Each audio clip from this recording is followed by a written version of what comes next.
السلام علیکم ورحمۃ اللہ وبرکاتہ۔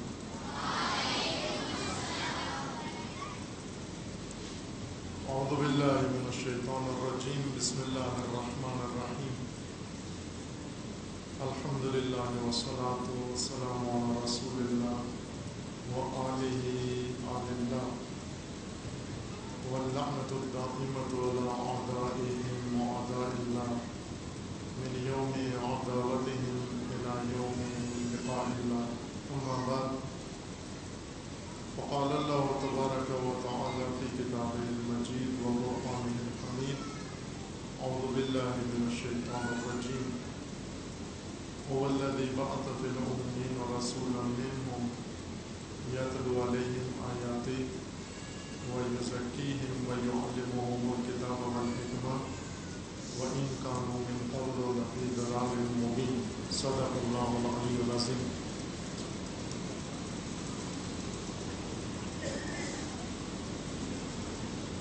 بہت ہی خوشی کا موقع ہے کہ اس ملت کے نونہال اور باغ اسلام و دین کے گلستان کے یہ پہنچے، یہاں پر ایک مقدس ترین فریضے کی انجام دہی کے بعد آج اپنے تعلیمی دورے کے اختتامی مراحل پہ ہیں اور طے کر رہے ہیں۔ اس دعا کے ساتھ کہ خداوند تبارک و تعالیٰ ان نونہالوں کو مستقبل کے ان سرمایوں کو پروردگار علم و عمل کی زینت سے آراستہ فرمائے، تعلیم و تربیت کی زینت عطا فرمائے، انہیں ہر شر و بلا سے محفوظ فرمائے، اور ان کے والدین کو اور ان کے معلمین کو خداوند تبارک و تعالیٰ جزائے خیر عطا کرے، اور خصوصاً جن احباب نے، خواتین و حضرات نے اس تعلیمی دورے کا اہتمام کیا ہے، پروردگار ان کی اس زحمت و عمل کو اپنی بارگاہ میں قبول فرمائے، اور خداوند تبارک و تعالیٰ ان کی توفیقات میں اضافہ فرمائے۔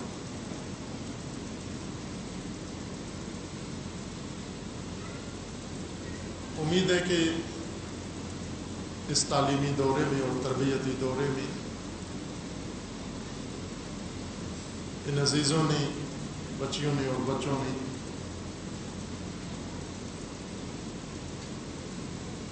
ضروری آداب اور وہ تعلیم و تربیت حاصل کی ہے انشاءاللہ، اور اسے اپنی عملی زندگی میں انشاءاللہ بروئے کار بھی لائیں گے۔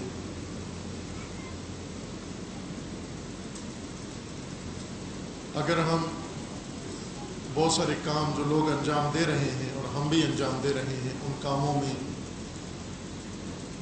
ترجیح کسی کام کی معین کریں کہ سب سے بہترین کام، سب سے اعلیٰ کام اور سب سے اہم اور بنیادی کام کیا ہو سکتا ہے، وہ یہی ہے جسے آپ نے انجام دیا اور ان بچوں نے شرکت کر کے اس میں حصہ لیا، اور والدین نے بچوں کو یہاں پہنچا کر اپنا فریضہ انجام دیا۔ تعلیم و تربیت انسان کی سب سے پہلی، سب سے بڑی اور سب سے اہم اور بنیادی ضرورت ہے۔ حتیٰ وہ چیزیں جن کے لیے ہم بچوں کے لیے زیادہ پریشان رہتے ہیں، ان سے بھی زیادہ اہم ضرورت تعلیم و تربیت ہے۔ تعلیم و تربیت کا مرحلہ یہی ہے جس مرحلے میں یہ ہمارے عزیزان موجود ہیں، ہم اسے طے کر رہے ہیں، لیکن یہ عزیزان ابھی اسی مرحلے میں موجود ہیں۔ روایات میں ہے جو ایک محاورے کی شکل اختیار کر کے یہ روایت گویا کہ الحرف فی الصغر کالنقش فی الحجر، بچپنے میں ایک بات سیکھنا ایسے ہی ہے جیسے انسان نے پتھر پر کوئی چیز گندا کر دی ہو، نقش بنا دیا ہو اس کا۔ ہزاروں سال قدیمی نقش پتھروں پر جو بنائے گئے تھے آج تک یادگار کے طور پر موجود ہیں، کئی میوزیم میں رکھے ہوئے ہیں، کہیں عام جگہوں پر نصب ہیں یہ پتھر یا کتیبے۔ پرانے زمانے میں جو عبارت یا جو علم یا جو بات بہت زیادہ زمانوں کے لیے محفوظ رکھنی مقصود ہوتا تھا، اسے پتھر پہ لکھا کرتے تھے، چونکہ کاغذ پہ جو چیز لکھی جائے، کاغذ کی عمر کم ہے، خراب ہو جاتا ہے، پھٹ جاتا ہے، بھیگ جاتا ہے، اس کے اوپر لکھائی مٹ جاتی ہے۔ پتھر کے اوپر لکھتے تھے اس لیے کہ پتھر کے اوپر جو چیز لکھ دی جائے وہ مٹتی نہیں ہے۔ اس روایت میں یہ تشبیہ دی جا رہی ہے کہ بڑوں کو جو بات سکھائی جائے وہ ایسے ہے جیسے آپ نے کچی پینسل سے اخباری کاغذ پہ کچھ لکھ دیا ہے جو جلدی مٹ جاتا ہے، جلدی ختم ہو جاتا ہے۔ لیکن چھوٹوں کو اگر بچپن کے عمر میں کسی بچے کو اگر آپ نے کوئی بات سکھا دی تو ایسے ہی ہے جیسے آپ نے پتھر پر کوئی چیز نقش بنا دی ہے جو کبھی بھی نہیں مٹے گی۔ یہ عمر اس لیے اہم ہے کہ تعلیم پانے کے لیے، تربیت پانے کے لیے خداوند تبارک و تعالیٰ نے انسان کا وجود اس طرح سے رکھا ہے کہ یہی عمر مناسب ہے۔ اس عمر میں صرف سیکھنے کی گنجائش ہے، پڑھنے کی گنجائش ہے۔ اس کو اگر میں مثال دوں، عام مثال جو بچے بھی سمجھ جائیں اور بڑے بھی سمجھ جائیں، وہ یہ ہے کہ جیسے ہم دیوار بنانے کے لیے، گھر بنانے کے لیے سیمنٹ بناتے ہیں، ریت ڈالتے ہیں، اس میں سیمنٹ ڈالتے ہیں۔ یہ سیمنٹ کچھ دیر کے لیے نرم ہوتا ہے، اس سیمنٹ سے بلاک بنائیں تو بھی بن جاتا ہے، اس سیمنٹ سے پلستر کریں تو بھی ہو جاتا ہے، اس سیمنٹ سے کوئی اور چیز بنائیں تو بھی بن جاتی ہے۔ یا جیسے سفالگر جو مٹی کے برتن بناتے ہیں، مٹی کا برتن بنانے کے لیے پہلے وہ مٹی گوندتا ہے، گارا بناتا ہے، گل جس کو کہتے ہیں۔ یہ مٹی ابتدا میں بہت نرم ہوتی ہے، جو برتن بھی بنانا چاہیں بن جاتا ہے اس سے۔ کوزہ بنائیں بن جاتا ہے، پیالہ بنائیں بن جاتا ہے، گھڑا بنائیں بن جاتا ہے، پلیٹ بنائیں بن جاتی ہے، جو چیز بنانا چاہیں اس مٹی سے بن جاتی ہے۔ بننے کے بعد یہ مٹی خشک ہو جاتی ہے، خشک ہونے کے بعد بھٹی میں جاتی ہے، اس کو گرم کیا جاتا ہے۔ جب خشک ہو جاتی ہے اب اس کا کچھ نہیں بن سکتا، اگر کچھ بنانے کی کوشش کی ٹوٹ جاتی ہے۔ اور جب بھٹی میں چلی جائے، گرم ہو جائے، پھر اس کے بعد اس کو ہلکی سی اگر چوٹ بھی لگے تو اس میں دراڑ پڑ جاتی ہے، ٹوٹ جاتی ہے۔ مٹی سے اس وقت تک جو چاہیں بنا سکتے ہیں جب تک وہ ابتدائی اور نرم حالت میں ہے۔ جب سخت ہو جائے، سوکھ جائے، خشک ہو جائے، بھٹی میں چلی جائے، پھر کچھ بننے کے قابل نہیں رہتی۔ انسان کی عمر بھی اسی طرح سے ہے۔ ابتدائی عمر اس مٹی کی مانند ہے جو نرم ہے، بنانے والے کے اختیار میں ہے، اسے جو بنانا چاہے اس سے بنا سکتا ہے۔ لیکن اگر آپ نے چھوڑ دیا اس مٹی کو، یہ پڑے پڑے یہیں پہ خشک ہو جائے گی، یہ سیمنٹ خشک ہو جائے گا۔ اگر خشک ہو گیا تو ہتھوڑوں سے بھی نہیں ٹوٹتا، اس سے کچھ بنتا بھی نہیں ہے، نہ اسے رگڑ کے کچھ بنایا جا سکتا ہے، نہ اسے تبدیل کیا جا سکتا ہے، کوئی شکل نہیں دی جا سکتی۔ حضرت امام صادق علیہ السلام نے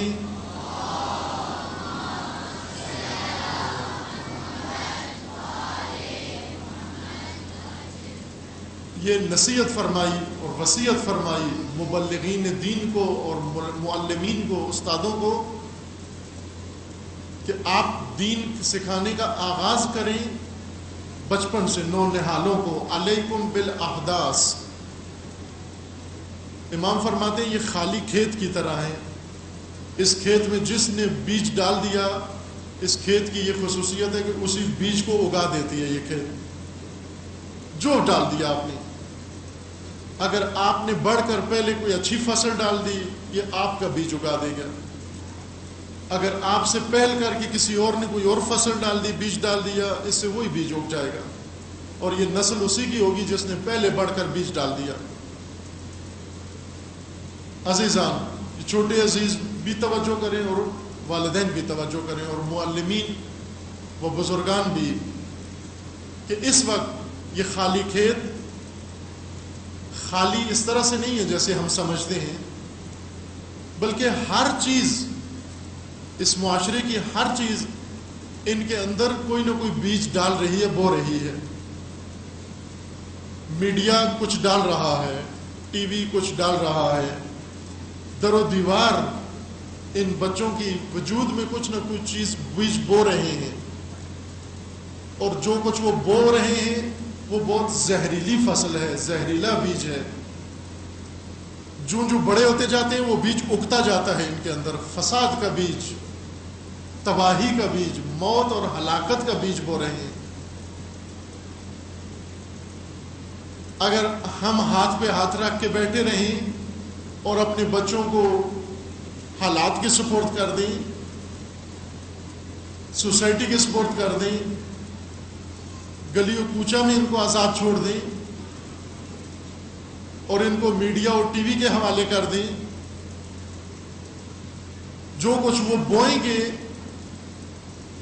وہ ایسا تباہ کن ہے، اتنا فاسد بیج ہے وہ، کہ جس کے اندر وہ اگے گا فساد کی شاخیں اور فساد کا درخت اگے گا اس کے اندر، اور اگ رہا ہے۔ خداوند تبارک و تعالیٰ نے یہ امانتیں دی ہیں۔ یہ بچے، اگرچہ ہم کہتے ہیں یہ ہمارے بچے ہیں، اچھا ہے کہہ سکتے ہیں آپ کے بچے ہیں، لیکن حقیقت میں یہ اللہ کی امانتیں ہیں، ہماری گود میں، ہماری آغوش میں، ہم ان کے مالک نہیں ہیں۔ اس لیے آپ انہیں کوئی صدمہ نہیں پہنچا سکتے، آپ انہیں نقصان نہیں پہنچا سکتے، آپ انہیں کوئی دکھ رنج نہیں دے سکتے۔ اگر کوئی چاہے کہ میرا اپنا بچہ ہے، میں اس کا بازو توڑنا چاہتا ہوں، مجرم ہے یہ انسان، سزا ملے گی جو اپنے بچے کا بازو توڑے۔ حتیٰ ایک انگلی اگر توڑنا چاہے نہیں توڑ سکتے، اگرچہ بچہ آپ کا ہے، آپ کی آغوش میں اللہ کی امانت ہے۔ یہ امانتوں میں انسان ناجائز تصرف، ناجائز استعمال نہیں کر سکتا۔ یہ امانتیں ہمیں اللہ کو لوٹانی ہیں اس طرح سے جس طرح اللہ نے دی ہیں۔ اللہ تعالیٰ نے یہ پاک و پاکیزہ امانتیں ہمیں دی ہیں، ہمیں پاک و پاکیزہ بنا کر انہیں خدا کو واپس کرنا ہے۔ ہم جاتے ہیں خدا سے امانتیں مانگتے ہیں، خدایا اولاد دے، اولاد نرینہ دے، بچہ دے، وہ خدا دے دیتا ہے، ہماری بات سن لیتا ہے۔ نظر نیاز کرتے ہیں، اس نظر و نیاز کے نتیجے میں، دعا کے نتیجے میں اللہ ہمیں اولاد دے دیتا ہے، یہ امانت ہمارے حوالے کر دیتا ہے۔ لیکن اولاد مانگتے ہوئے اس دن کا بھی سوچیں کہ یہ مجھے لوٹانی بھی ہے اللہ کو، یہ واپس بھی دینی ہے مجھے۔ کیا بنا کر اللہ کو واپس دیں گے؟ کس شکل میں خدا کو یہ امانت واپس کریں گے؟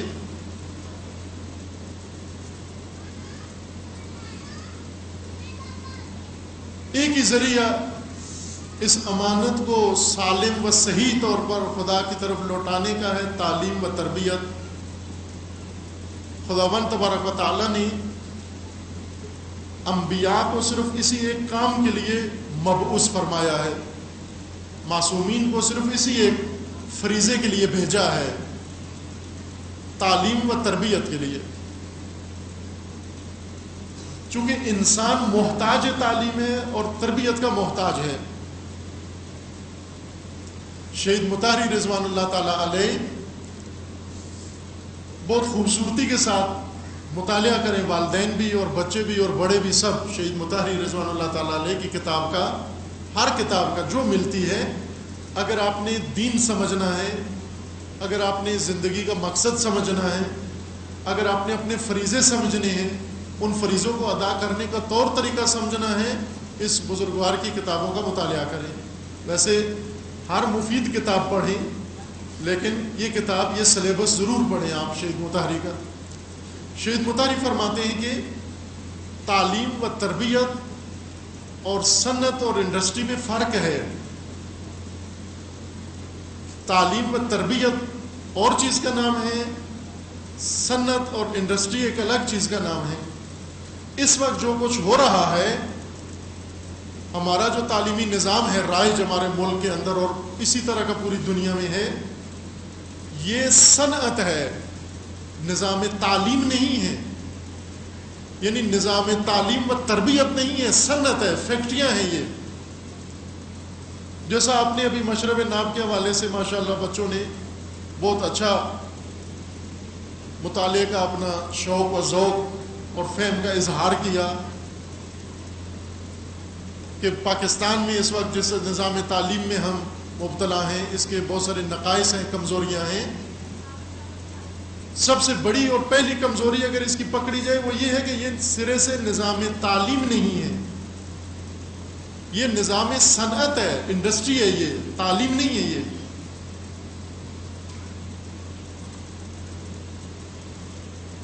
امام خمینی رضوان اللہ تعالیٰ علیہ فرماتے ہیں کہ اسلام احکام ہی لے کر نہیں آیا، احکام سے پہلے نظام لے کر آیا ہے.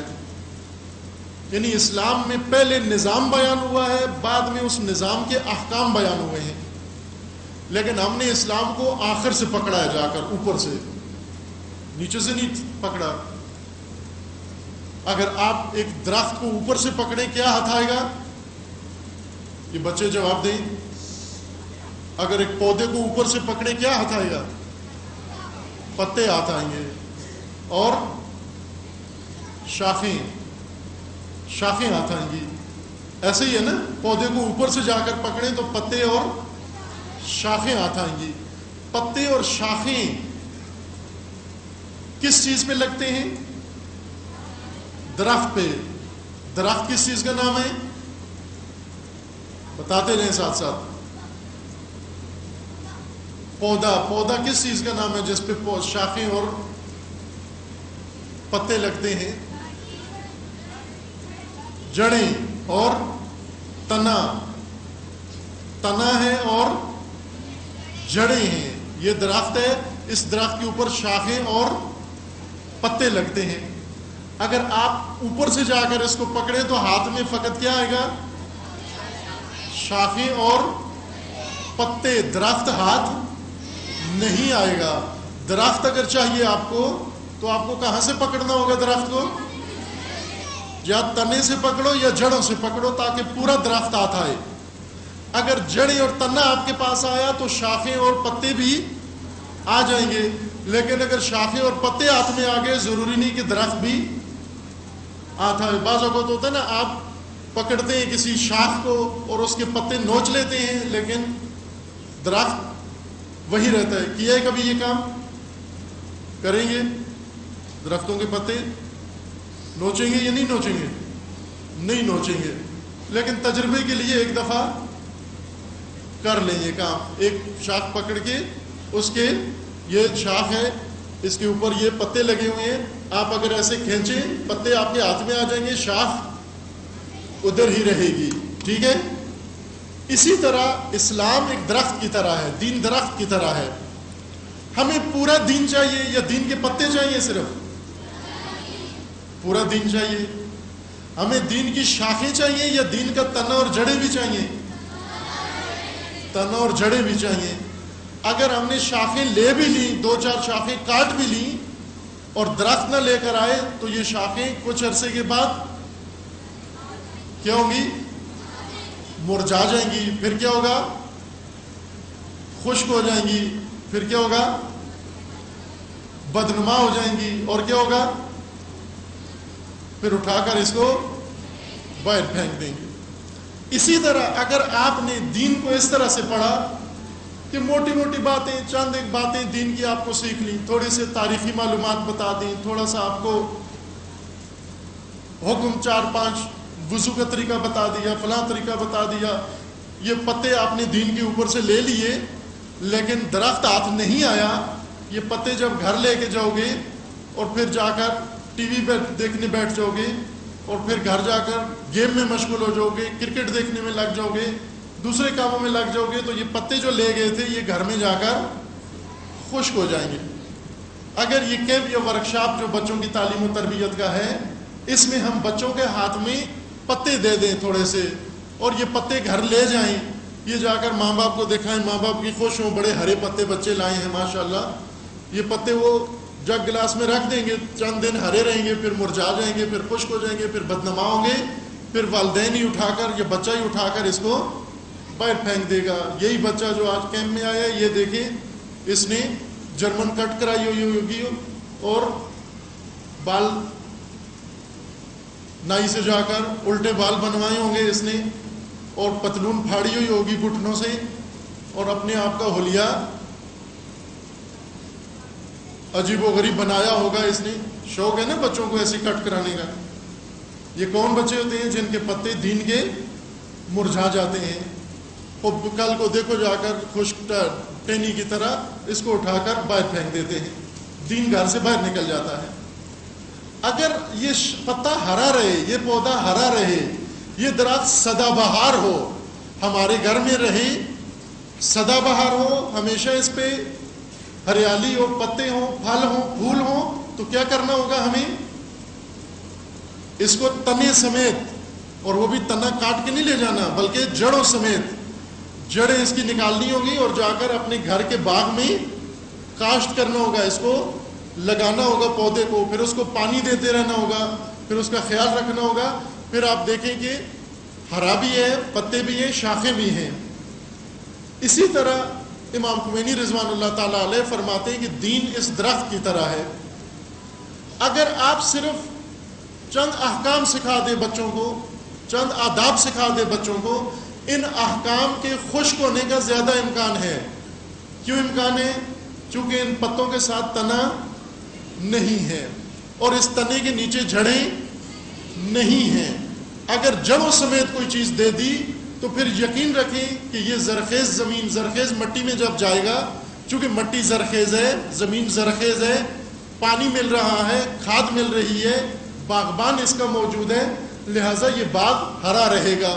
لیکن اگر صرف پتے کاٹ کے دے دیے، یہ لے جاؤ، جیسے بازار میں پھول بکتے ہیں، وہ ایک دن کے لیے تو ہمارے گھر میں رہتے ہیں، دوسرے دن مرجھا جاتے ہیں، وہ پھولوں کا دستہ اٹھا کر باہر پھینک دیتے ہیں، کوڑے میں پڑا ہوتا ہے دوسرے دن۔ کچھ طریقہ دین سکھانے کا اس طرح ہے، پھولوں کا گلدستہ بنا کے دیتے ہیں، گھر لے جاتے ہیں، وہ مرجھا جاتا ہے، سوکھ جاتا ہے، پھر اٹھا کے باہر پھینک دیتے ہیں، اگلے سال پھر بچہ بھی وہی ہوتا ہے، میں والدین بھی وہی ہوتے ہیں، کوئی تربیت، کوئی اثر ظاہر نہیں ہوتا۔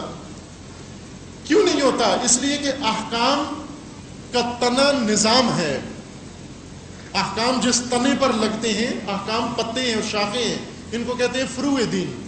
فروع دین کہاں لگتے ہیں؟ تنے کے اوپر۔ تنا نظام ہے، اسلام کا تنا نظام اسلام ہے، اسلام کے شاخیں فروع دین ہیں، احکام ہیں، اور یہ تنا جڑوں کے اوپر قائم ہے۔ جڑیں کیا چیزیں ہیں؟ اصول دین یا نظریہ، آئیڈیالوجی، نظریات۔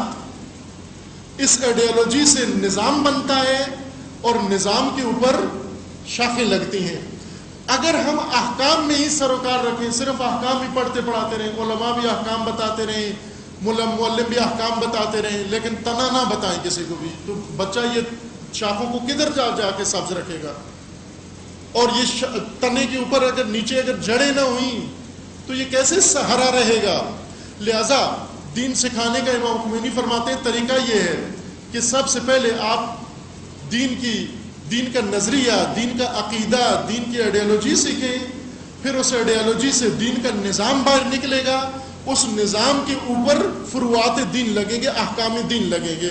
لیکن ہم فقط احکام دین پڑھا کے فارغ التحصیل ہو جاتے ہیں، اور اسی وجہ سے وہ احکام زیادہ دیر ہمارے پاس سرسابز نہیں رہے، ان پر عمل بھی نہیں کر سکتے، ہم بچہ بھی نہیں کر سکتا، ہم بھی نہیں کر سکتے. پہلی نظام کی ضرورت ہے. عزیزان، دین کے پاس ہر چیز کا نظام موجود ہے، ہر چیز کا نظام ہے. یعنی احکام نظام کے لیے ہیں، عبادی احکام، عبادتوں کے احکام نظام عبادت کے لیے ہیں. پہلے نظام عبادی برقرار کرو، پھر احکام عبادت پر عمل کرو. اس کے بعد حلال و حرام کے احکام یہ نظام معیشت کے لیے ہیں. پہلے آپ کا نظام معیشت بنے، پھر اس کے اندر حلال و حرام کے احکام ہو. اگر نظام معیشت نہ ہوا تو حلال و حرام میں فرق ختم ہو جائے گا. لہذا والدین بچوں کو حرام کھلاتے رہیں گے، بینکوں سے سود لیں گے، حرام کمائیں گے، جھوٹ سے پیسے کمائیں گے، جھوٹی تنخواہ لیں گے، فراڈ کریں گے، رشوت لیں گے، اور یہی پیسے آ کر بچوں کو کھلائیں گے. پھر بچوں کے لیے دعا بھی کرائیں گے کہ دعا کرو ہمارا بچہ نیک صالح اور مسلمان بھی ہو جائے. کس طرح سے نیک صالح ہو جائے؟ جب اس بچے کے پیٹ میں حرام بن ڈال رہے ہیں. حرام کیوں ڈال رہے ہیں؟ چونکہ مجبور ہیں حرام کھانے پر. کیوں مجبور ہیں؟ چونکہ نظام نہیں ہے ہمارا درست. اور کیوں پھر نظام کو ٹھیک نہیں کرتے ہو؟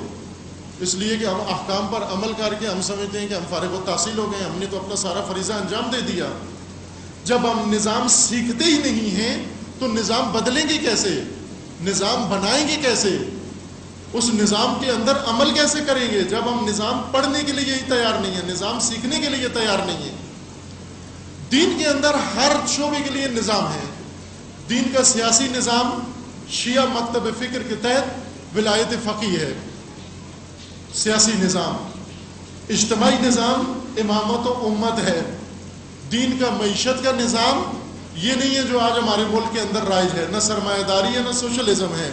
دین کا اپنا الہی عادلانہ معیشتی نظام ہے. اسی طرح دین کا ہر شعبے میں نظام ہے. اس وقت جس نظام کی ہم بات کر رہے ہیں وہ نظام تعلیم و تربیت ہے.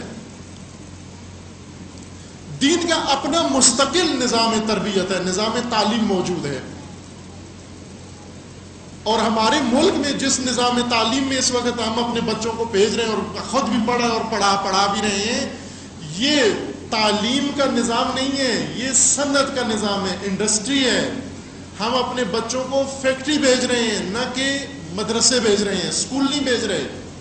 فیکٹریوں کا نام اسکول رکھا ہوا ہے، کالج رکھا ہوا ہے، یونیورسٹی رکھا ہوا ہے یا دینی مدرسہ ہے. حقیقت میں یہ صنعتیں ہیں.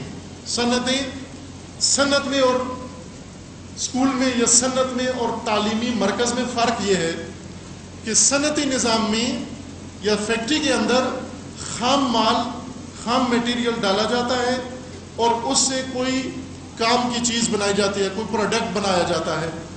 مثلا اس میں پتھر لے جاتے ہیں، پتھر کو پگھلاتے ہیں، اس پتھر سے لوہا نکالتے ہیں، لوہے کو پگھلاتے ہیں، اس سے اور ضرورت کی چیزیں، گاڑیاں بناتے ہیں، برتن بناتے ہیں، اور سامان زندگی اس کے لیے گارڈر بناتے ہیں اور دوسری چیزیں بناتے ہیں، سریا.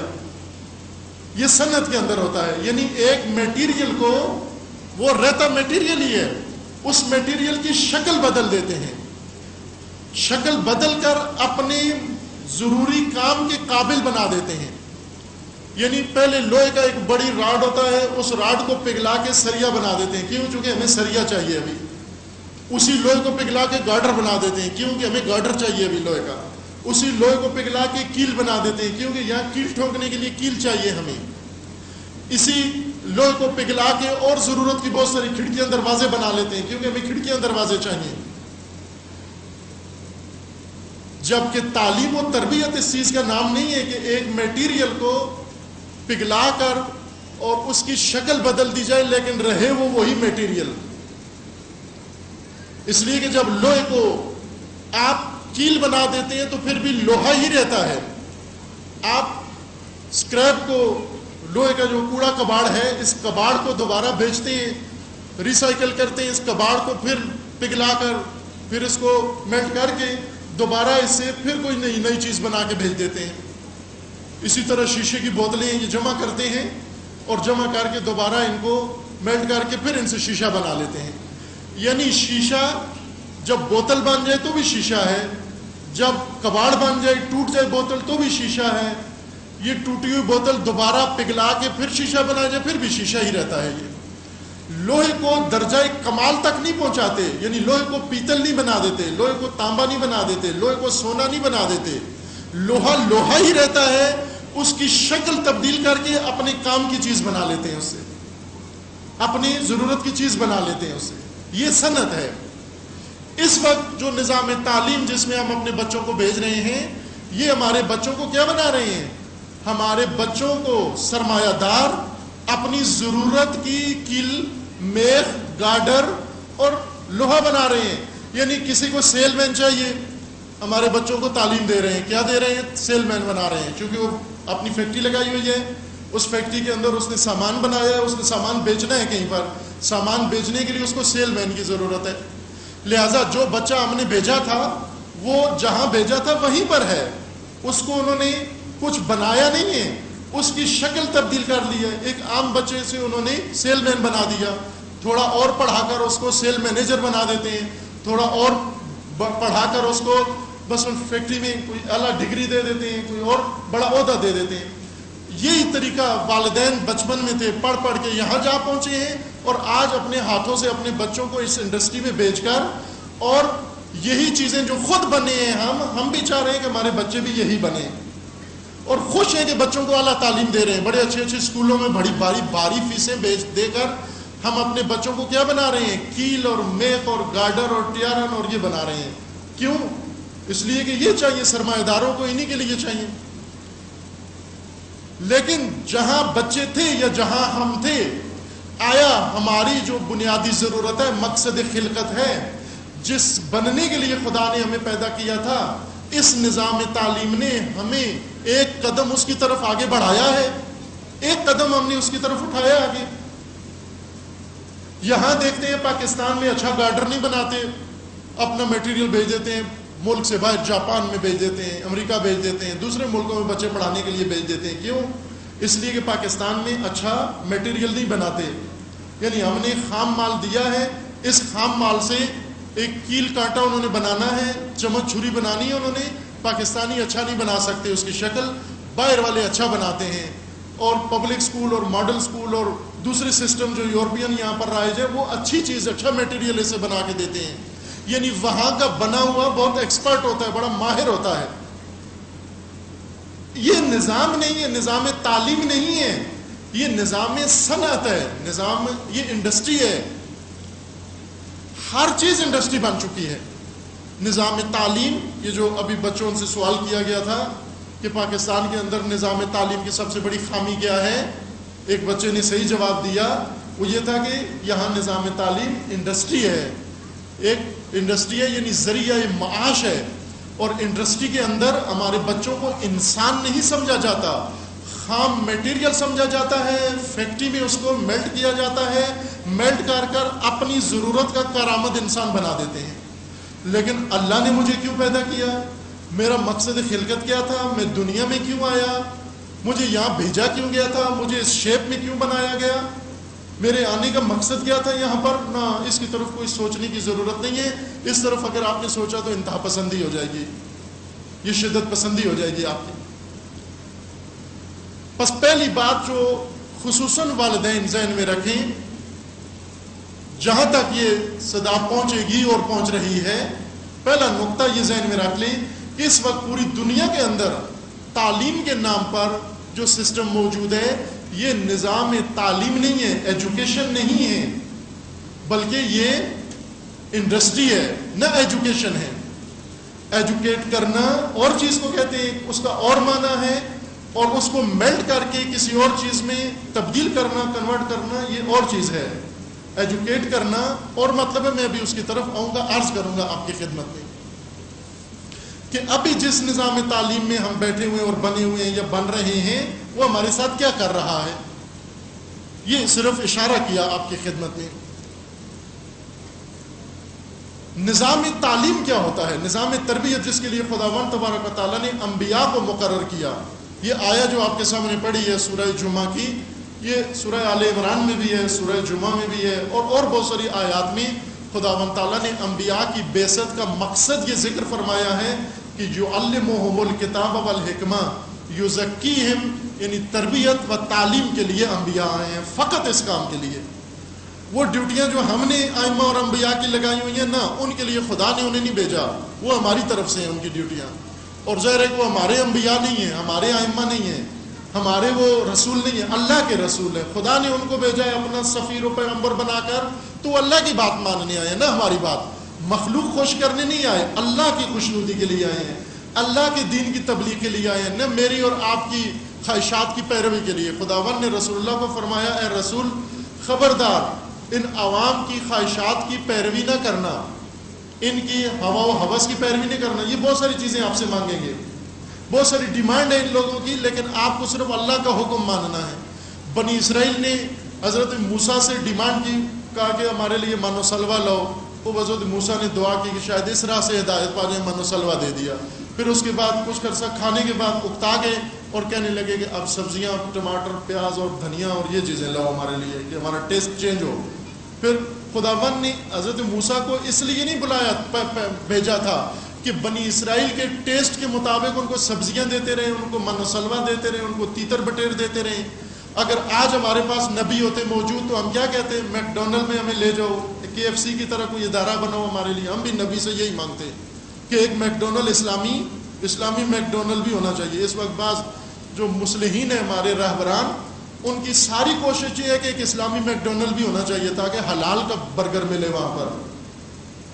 میک ڈونلڈ ہے، اسلامی ہو یا غیر اسلامی ہو۔ انبیاء میک ڈونلڈ بنانے نہیں آئے، انبیاء KFC بنانے نہیں آئے، انبیاء تیتر بٹیر نہ کھانے آئے نہ کھلانے آئے ہیں۔ انبیاء کا یہ مقصد نہیں تھا، انبیاء کی ڈیوٹی خدا نے لگائی ہے، اور وہ ڈیوٹی کیا ہے؟ تعلیم و تزکیہ، تعلیم و تربیت۔ یعنی تمام انبیاء، 1,24,000 انبیاء کا فریضہ اللہ نے مقرر کیا کہ آپ نے فقط ایک کام کرنا ہے، جا کر تعلیم اور تربیت، یہ ایک کام کرنا ہے آپ نے۔ اس کے علاوہ، یا اس کو 2 کام کہہ لیں آپ کہ تعلیم و تربیت، چونکہ اصل ایک کام ہے، ایک ذریعہ ہے، دوسرا ہدف ہے، لیکن آپ 2 کام بھی شمار کر سکتے ہیں، تعلیم و تربیت۔ یہ انبیاء کی ڈیوٹی ہے، اور یہی کام کیا انبیاء نے، اس کے علاوہ کچھ بھی نہیں کیا۔ آج جو ہم انبیاء سے نسبت دیتے ہیں کہ انبیاء نے یہ، آج جتنی موٹر سائیکلیں بنی ہیں یہ انبیاء نے ہی بنائی تھیں اصل میں۔ بعض ذاکرین ہمارے ممبروں پر آ کر خطیب یہ ثابت کرنے کی کوشش کرتے ہیں کہ یہ ٹریکٹر بھی در حقیقت ہمارے امام ہی نے سکھایا تھا، کسی کو جابر ابن حیان کو سکھایا تھا، فلاں کو سکھایا تھا۔ ہمیں بھی ایسی باتیں زیادہ پسند ہیں کہ انبیاء سے کمپیوٹر ہم استفادہ کریں گے۔ یہ جو اصل میں کمپیوٹر بنا ہے یہ بھی نیچرل الرحمہ میں موجود ہے، اس کی تھیوری وہیں سے پڑھ کر کسی نے کمپیوٹر بنایا تھا۔ نہ خیر، امیر المومنین کمپیوٹر بنانے نہیں آئے، حضرت ابراہیم ٹریکٹر بنانے نہیں آئے، خلائی شٹل بنانے نہیں آئے۔ کیوں؟ اس لیے کہ یہ چیزیں انسان خود بنا سکتا ہے۔ جو کام بھی انسان خود بنا سکتا ہے سیکھ کے، پڑھ لے کے، خدا نے وہ کام ائمہ اور معصومین کے ذمے نہیں لگایا۔ کیوں نہیں لگایا؟ اس لیے کہ وقت ضائع کرنا ہے۔ یہ کام تو یہ خود کر لیں گے، بہت سارے کام ہیں جو آپ خود کر سکتے ہیں۔ جو کام آپ خود کر سکتے ہیں میں بھی آ کر وہی کام آپ سے کرواؤں تو کیا میں صحیح کام کر رہا ہوں؟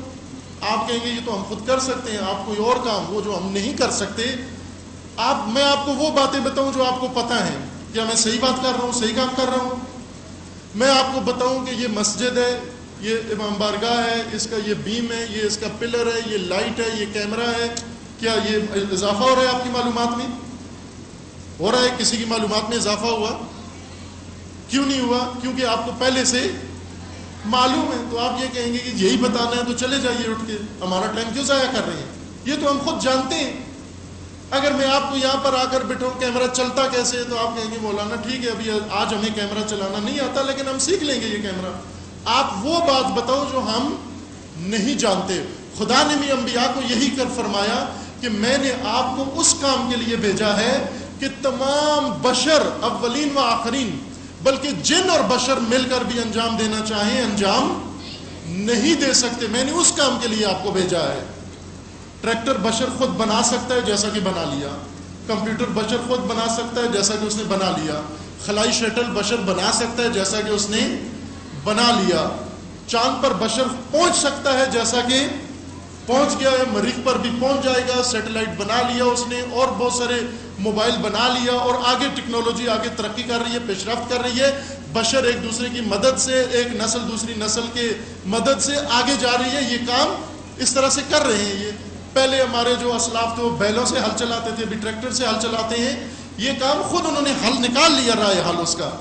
انبیاء یہ رائے حل نہیں بتانے آئے تھے ہمیں، انبیاء وہ چیز ہمیں دینے آئے تھے کہ سب مل کر بھی اس کا ایک نقطہ، اس کی ایک لائن اور ایک سطر بھی ہم اس کو نہیں لے سکتے، نہیں سمجھ سکتے. وہ کام انبیاء ہمیں کرانے آئے ہیں. وہ کون سا کام ہے؟ وہ کام یہ ہے کہ انبیاء انسان کو انسان بنانے آئے ہیں، مقام انسانیت تک پہنچانے آئے ہیں، یعنی مقصد خلقت تک پہنچانے کے لیے انبیاء آئے ہیں. مقصد خلقت تک انسان کو پہنچانے آئے ہیں. توجہ فرمائیں اس جملے پر. انبیاء ہم تک کچھ پہنچانے نہیں آئے، ہمیں کسی تک پہنچانے کے لیے آئے ہیں. ہماری ساری توقع ہے کہ کچھ ہم تک پہنچا دیا جائے. اس انڈسٹری کا سارا کام یہ ہے جو اس میں ابھی ہم مشغول ہیں، اس نے ہم تک کچھ نہ کچھ پہنچا دیا ہے، لیکن ہمیں کہیں نہیں پہنچایا. آج آپ پاکستان میں دیکھیں، بہترین گاڑیاں پاکستانیوں کے پاس موجود ہیں. عرب دنیا میں چلے جائیں، بہترین گاڑیاں عربوں کے پاس موجود ہیں. یعنی عربوں کے پاس انڈسٹری نے ہر چیز پہنچا دی ہے. کچھ لوگوں نے عرب دنیا دیکھی ہوئی ہے، دبئی گئے ہوئے ہیں، سعودی عرب گئے ہوئے ہیں، اور عرب ممالک دیکھے ہوئے ہیں. کچھ نے نہیں دیکھا، ٹی وی پہ دیکھا ہوگا. کچھ جائیں گے، دیکھ لیں گے آپ کہ اس وقت جو کچھ یورپ میں بنتا ہے، انڈسٹریل دنیا میں بنتا ہے، وہ پہلے عرب دنیا میں آتا ہے. اگر کوئی قیمتی گھڑی بنتی ہے، سب سے پہلے عرب خریدتے ہیں اس کو، چونکہ ان کے پاس پیسہ بہت زیادہ ہے. ایرانی جس کے پاس بہت پیسہ ہو، مبالغے کے لیے ہم کہتے ہیں نا یہ بڑا سرمایہ دار ہے، ایرانی کہتے ہیں خر پولدار. خر کہتے ہیں وہ مبالغے کے لیے، خر گدھے کو کہتے ہیں، وہ کہتے ہیں یہ خر پولدار ہے، یعنی بہت زیادہ پیسہ ہے اس کے پاس. عرب خر پولدار ہیں، یعنی خر سرمایہ دار ہیں. خر سرمایہ دار یعنی بہت بڑے سرمایہ دار ہیں. وہ معمولی گھڑی نہیں پہنتے جو ہم پہنتے ہیں، ان کی گھڑی بھی کروڑوں روپے کی ہوتی ہے، ان کی گاڑی بھی اربوں روپے کی ہوتی ہے، کروڑوں کی بھی نہیں ہوتی. ان کے گھر بھی اسی طرح. ہر چیز جو وہ بناتے ہیں سب سے پہلے یہ خریدتے ہیں. اربوں تک سب کچھ اس انڈسٹری نے، اس صنعت نے، اس انڈسٹریل نظام نے اربوں کے گھر بھر دیے ہیں، اربوں کے شہر بھر دیے ہیں، ہر چیز ان تک پہنچا دی ہے. لیکن میں آپ سب سے سوال کرتا ہوں کہ آیا اس ماڈرنزم نے، اس تجدد نے، اس انڈسٹری زمانے نے، نظام نے اربوں کو کہاں پہنچایا ہے؟ اربوں تک سب کچھ پہنچا دیا، لیکن اربوں کو کہاں پہنچایا ہے؟ آج اربوں کے ہاں آپ کو کوئی ماسٹر ڈگری لیے ہوئے نہیں ملے گا، کوئی گریجویٹ نہیں ملے گا آپ کو. گریجویٹ تو بہت سی دور کی بات ہے، کوئی انجینئر نہیں ہے ان کے اندر موجود. یہ خلیجی ممالک کے اندر ڈاکٹر کوئی نہیں ہے، سب آپ کے ملک کے پڑے ہوئے وہاں ان کا علاج کر رہے ہیں. انجینئر یہاں کے گئے ہوئے ان کے گھر بنا رہے ہیں. یعنی ان تک سب کچھ پہنچ گیا ہے، لیکن انہیں کہیں بھی نہیں پہنچایا گیا. انڈسٹریل دنیا کا کام ہی یہی ہے کہ ہمارے گھروں تک سب کچھ پہنچانا، لیکن ہمیں کہیں نہ پہنچانا. ہم وہیں کے وہیں بیٹھے ہوئے ہیں، ہم جہاں کے تھے وہیں بیٹھے ہوئے ہیں. ہم اگر اسفل سافلین میں تھے، اسفل سافلین میں بیٹھے ہوئے ہیں، لیکن ہمارے گھر بھر گئے ہیں. یعنی انڈسٹریل دنیا نے کیا کیا ہے؟ ایک ایسے انسان کو جس کے اندر انسانیت نہیں تھی، پہلے اس کے پاس موبائل نہیں تھا، اب اس کے پاس موبائل پہنچا دیا ہے. پہلے اس کے پاس معمولی ماڈل تھا موبائل کا، اب اچھا ماڈل پہنچا دیا. یہ انڈسٹری نے یہ کام کیا ہے، لیکن مجھے نہیں کہیں پہنچایا. اس دنیا نے مجھے کہیں نہیں پہنچایا، میں وہیں کا وہیں بیٹھا ہوا ہوں. کہاں کون پہنچائے گا مجھے؟ کسی مقام تک کون پہنچائے گا؟ تعلیم و تربیت، نظام تعلیم و تربیت. پہلا نقطہ جس کو ہماری ملت، ہماری قوم، ہمارے بچے، ہمارے والدین، ہمارے علماء، ہمارے ذمہ داران، پہلی چیز جس کو سمجھیں اور باور کریں اور یقین کریں جس چیز پر، وہ یہ ہے کہ ہمارے ہاں نظام تعلیم نہیں ہے. نظام تعلیم پر نظام صنعت ہے. صنعت بھی دو طرح کی صنعت، ایک صنعت ہے یعنی خود تعلیم پیشہ ہے، پروفیشن ہے تعلیم. یہاں پر اسکول بنانا بزنس ہے، پڑھانا بزنس ہے، پڑھنا بھی بزنس ہے.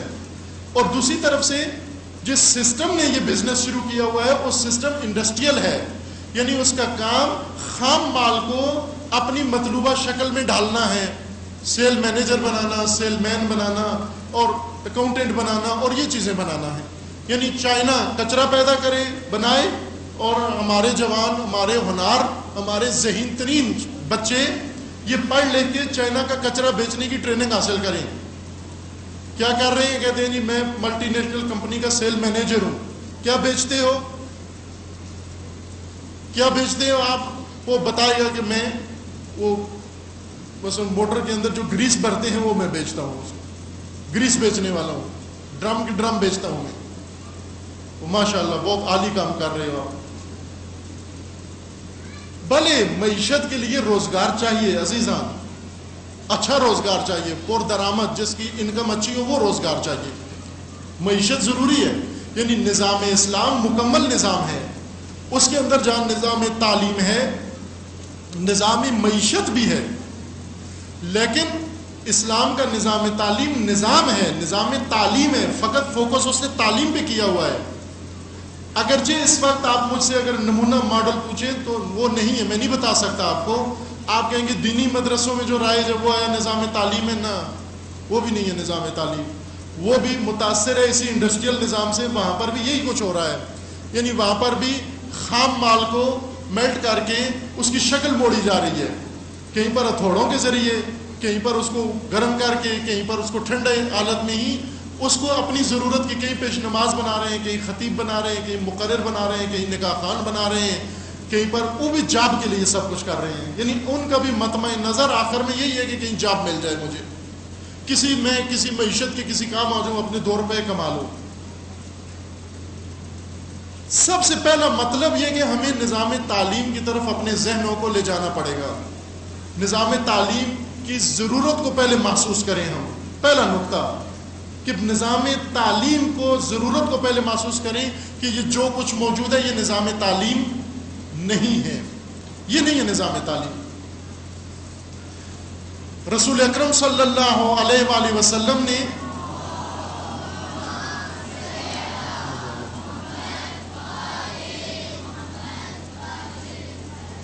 یہ پیشن گوئی کی ہوئی تھی کہ ایک زمانہ ایسا آئے گا جس میں ہر چیز بدل جائے گی، زلزلہ آئے گا اس زمانے میں، اور اس زلزلے سے، اس بھونچال سے ہر چیز تبدیل ہو جائے گی، سلائڈنگ ہو جائے گی، اور کہیں کی چیز کہیں چلی جائے گی۔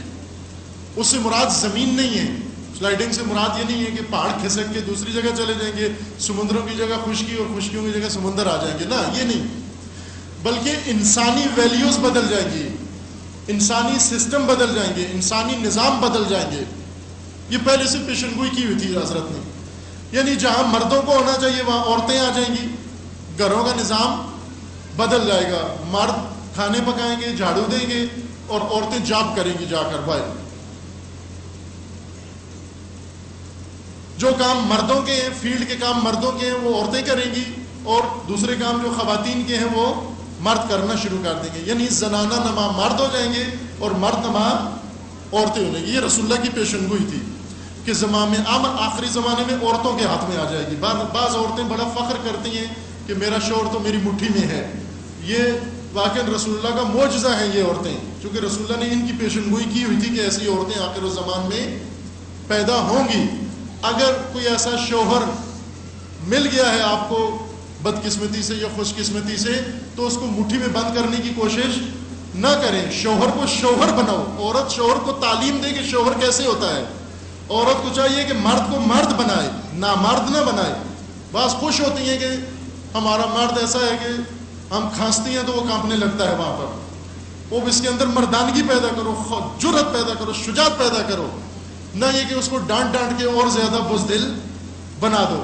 نہ، اس کو تعلیم دو کہ آپ مرد ہو، آپ کو مرد ہونا چاہیے۔ بہترین خاتون وہ ہے جو مرد کے اندر مردانگی پیدا کرے، جو مرد کے اندر دلاوری پیدا کرے، جو مرد کے اندر ہمت پیدا کرے۔ چھوٹی ہمت والے مرد جو کچھ بھی نہیں کر سکتے، عورتیں اس کے اندر ہمت پیدا کریں۔ ایسی تاریخ میں عورتیں موجود ہیں، کربلا کے بہت سارے سردار ایسے ہیں جن کی نہیں تھی ہمت، زنانہ مرد تھے یہ، لیکن خواتین نے ہمت بندھائی اور وہ بڑے سردار بن گئے۔ ایسی خواتین تھیں جن کا شیر دل تھا، ظاہر ہے انہوں نے آ کر شور سے یہ نہیں کہا کہ تم بچے سنبھالو میں جاتی ہوں میدان کربلا میں لڑنے کے لیے، نہ، اس نے کہا تم مرد ہو، تمہارا کام ہے لڑنا، اگر ابھی مردانگی نہیں ہے میں پیدا کروں گی مردانگی تیرے اندر، اور انہوں نے کر دی مردانگی، اور واقعاً اس مرد نے جوہر دکھائے اور ان مردوں نے جوہر دکھائے جا کر وہاں۔ خواتین کا فریضہ یہ ہے، امام خمینی کا یہ جملہ کہ مرد از دامن زن بے معراج می رود، یعنی مرد ہمیشہ عورت کی آغوش سے معراج تک اور عروج تک اور کمال تک پہنچتا ہے۔ عورتوں کا کام مردوں کی تکمیل کرنا ہے، مردوں کو کمال تک پہنچانا ہے، نہ مردوں کی کمزوریوں سے فائدہ اٹھانا۔ بعض عورتیں بہت خوش ہوتی ہیں کہ کمزور مرد آتا گیا ہے میرے، نہ، یہ کس کام کا ہے؟ یہ ایسے بریل چکن کی طرح ہے جو نہ انڈا دیتا ہے، نہ بانگ دیتا ہے، نہ اذان دیتا ہے، نہ انڈا دیتا ہے، اس کا کیا فائدہ؟ اسی طرح اگر شوہر کو ایسی عورت میسر آ جائے، نہ، شوہر کو چاہیے عورت کے اندر حیا پیدا کرے، شرم پیدا کرے، شوہر عورت کے اندر وہ صفات پیدا کرے جو عورت کے ساتھ جچتی ہیں، عورت کو مرد نہ بنائے، عورت کو عورت بنائے، تکامل کرے، تکمیل کرے اس کی۔ اس لیے رسول اللہ نے پیشن گوئی کی تھی کہ ایک ایسا زمانہ آئے گا جب یہ ویلیو ساری بدل جائیں گی، الٹی ہو جائیں گی۔ اس زمانے میں حضرت نے فرمایا کہ منکر معروف ہو جائے گا، معروف منکر بن جائے گا، یعنی اچھی چیزوں پر شرم محسوس ہوگی، پردہ کرنے پر شرم محسوس ہوگی۔ ان عورتوں کو بڑا بیک عورت سمجھا جائے گا جو پردہ کرتی ہیں، وہ لڑکیاں جو پردہ کرتی ہیں ان کا رشتہ لینے کے لیے کوئی نہیں آئے گا، داڑھی والے لڑکوں کو رشتہ کوئی نہیں دے گا، وہ کہیں گے یہ مذہبی ہے، یہ بیک ہے۔ یہ زمانہ رسول اللہ نے پہلے پیشن گوئی کی ہوئی تھی، یعنی منکرات، حجاب جو معروف میں سے ہے وہ منکر بن جائے گا، شرم کا باعث بن جائے گا حجاب۔ اور اسی طرح مرد کے لیے دینی ہونا، مذہبی ہونا شرم بن جائے گی، مرد بھی اپنے آپ کو زنانہ بنانا شروع کر دے گا۔ یہ رسول اللہ کی پیشن گوئی تھی جو آج پوری ہو رہی ہے۔ امیر المومنین علیہ السلام نے بھی پیشن گوئی کی تھی کہ میرے بعد ایسا زمانہ آنے والا ہے کہ جب یہ حالات تمہارے پاس پیش آئیں گے۔ نہج البلاغہ میں کئی خطبے ہیں، ان خطبوں کو پڑھیں جا کر آپ، وہاں پیشن گوئی کے بعد آج کے زمانے کو دیکھیں کہ آج کیا ہو رہا ہے۔ اس پیشن گوئی میں یہ تھا کہ آخری زمانے میں ایک بھونچال ایسا آئے گا جس سے اقدار اور ویلیوز جا بجا ہو جائیں گی، سلائڈنگ ہوگی، اس سلائڈنگ میں چیزیں پھسل جائیں گی، پھسل کے کہیں کی چیز کہیں چلی جائے گی۔ وہ پھسلو آ چکا ہے، وہ زلزلہ آ چکا ہے، اس زلزلے سے جا بجائی وجود میں آ چکی ہے۔ اس وقت جہلاء علماء کا فریضہ انجام دے رہے ہیں اور علماء دوسروں کا فریضہ انجام دے رہے ہیں۔ علماء عالمانہ بات نہیں کرتے، علماء آج کوشش کرتے ہیں کہ زیادہ سے زیادہ مثلا اپنے آپ کو کوئی ویلفیئر شخصیت متعارف کروائیں کہ یہ بڑی سماجی شخصیت ہے۔ آج عالم بڑا فخر کرتے ہیں کہ یہ سماجی عالم ہے، سماجی شخصیت ہے۔ آپ نے پڑھا ہے اتنا، پڑھ لے کر اگر مثلا ڈاکٹر قدیر خان پڑھ لے کر آ کر اور این جی اوز بنا لیتے اور پھر این جی اوز سے ہی کام چلاتے تو یہ ملک کے پاس ایٹمی طاقت نہ آتی۔ پڑھ لکھنے کا فریضہ یہ کہ جو پڑھا ہے وہ آ کر قوم کو ہدیہ دو اور نفع دو اس کو۔ اس عالم نے، ڈاکٹر قدیر خان نے وہی کام کیا، دے دیا کہ قوم کو ہدیہ۔ اب تک قوم نے جو صلہ دیا اور خیانت کاروں حکمرانوں نے جو صلہ دیا وہ بڑا عبرتناک ہے۔ لیکن جس نے جو پڑھا ہے وہ آ کر دے اپنی اپنی قوم کو۔ اگر ڈاکٹر پڑھ کر انجینئرنگ شروع کر دے اور انجینئر پڑھ کر طبابت اور علاج شروع کر دے، کوئی چیز اپنی جگہ ٹکے گی نہیں، کوئی چیز اپنی جگہ ٹھہرے گی نہیں۔ جس نے ڈاکٹر جس نے طب پڑھی ہے، میڈیکل پڑھا ہے، وہ علاج کرے آ کر۔ جس نے انجینئرنگ پڑھی ہے وہ آ کر کنسٹرکشن کا کام کرے۔ جس نے جو پڑھا ہے وہ آ کر اپنی ذمہ داری انجام دے۔ عالم دین آ کر اپنا دینی فریضہ انجام دے اور دوسرا عالم کسی شعبے کا وہ اپنا فریضہ انجام دے، تاکہ ہر چیز اپنے مقام پر قائم رہے۔ پاکستان وہ ملک ہے جس کی کوئی چیز اپنے مقام پر نہیں ہے، کوئی چیز اپنے مقام پر نہیں ہے۔ یہ سردار بہادر سے منسوب شعر ہے کہ جو بارہا آپ نے سنا ہے کہ یہ باغ نہیں اب باغ رہا سب اہل چمن، جان گئے ہر شاخ پہ الو بیٹھا ہے انجام گلستان کیا ہوگا۔ کسی نے اس کی پیروڈی لکھی، مصرع تبدیل کر کے کہا کہ اس گلشن کی بربادی کو بس ایک ہی الو کافی تھا، ہر شاخ پہ الو بیٹھا ہے انجام گلستان کیا ہوگا۔ آج آپ دیکھ لیں پاکستان کے سیاسی مورے حکمران ہر شاخ پہ ایک الو بیٹھا ہوا ہے، جو جتنا بڑا الو ہے اتنا بڑا ڈگری اور اتنی بڑے مقام و پوسٹ ہے اس کے پاس. اب یہ ملک کہاں جائے گا؟ اس کا یہی حال ہوگا اس وقت. آدھا ملک کو سیلاب لے کے ڈوب رہا ہے، کوئی مدد کسی کو نہیں پہنچائی جا رہی، اور آدھے ملک کو قتل و غارت کے ذریعے ختم کیا جا رہا ہے. سندھ پنجاب میں لوگ ڈوب رہے ہیں، کراچی میں جتنے مرتے ہیں سیلاب میں اتنی روز کراچی میں بندوق سے مار دیے جاتے ہیں.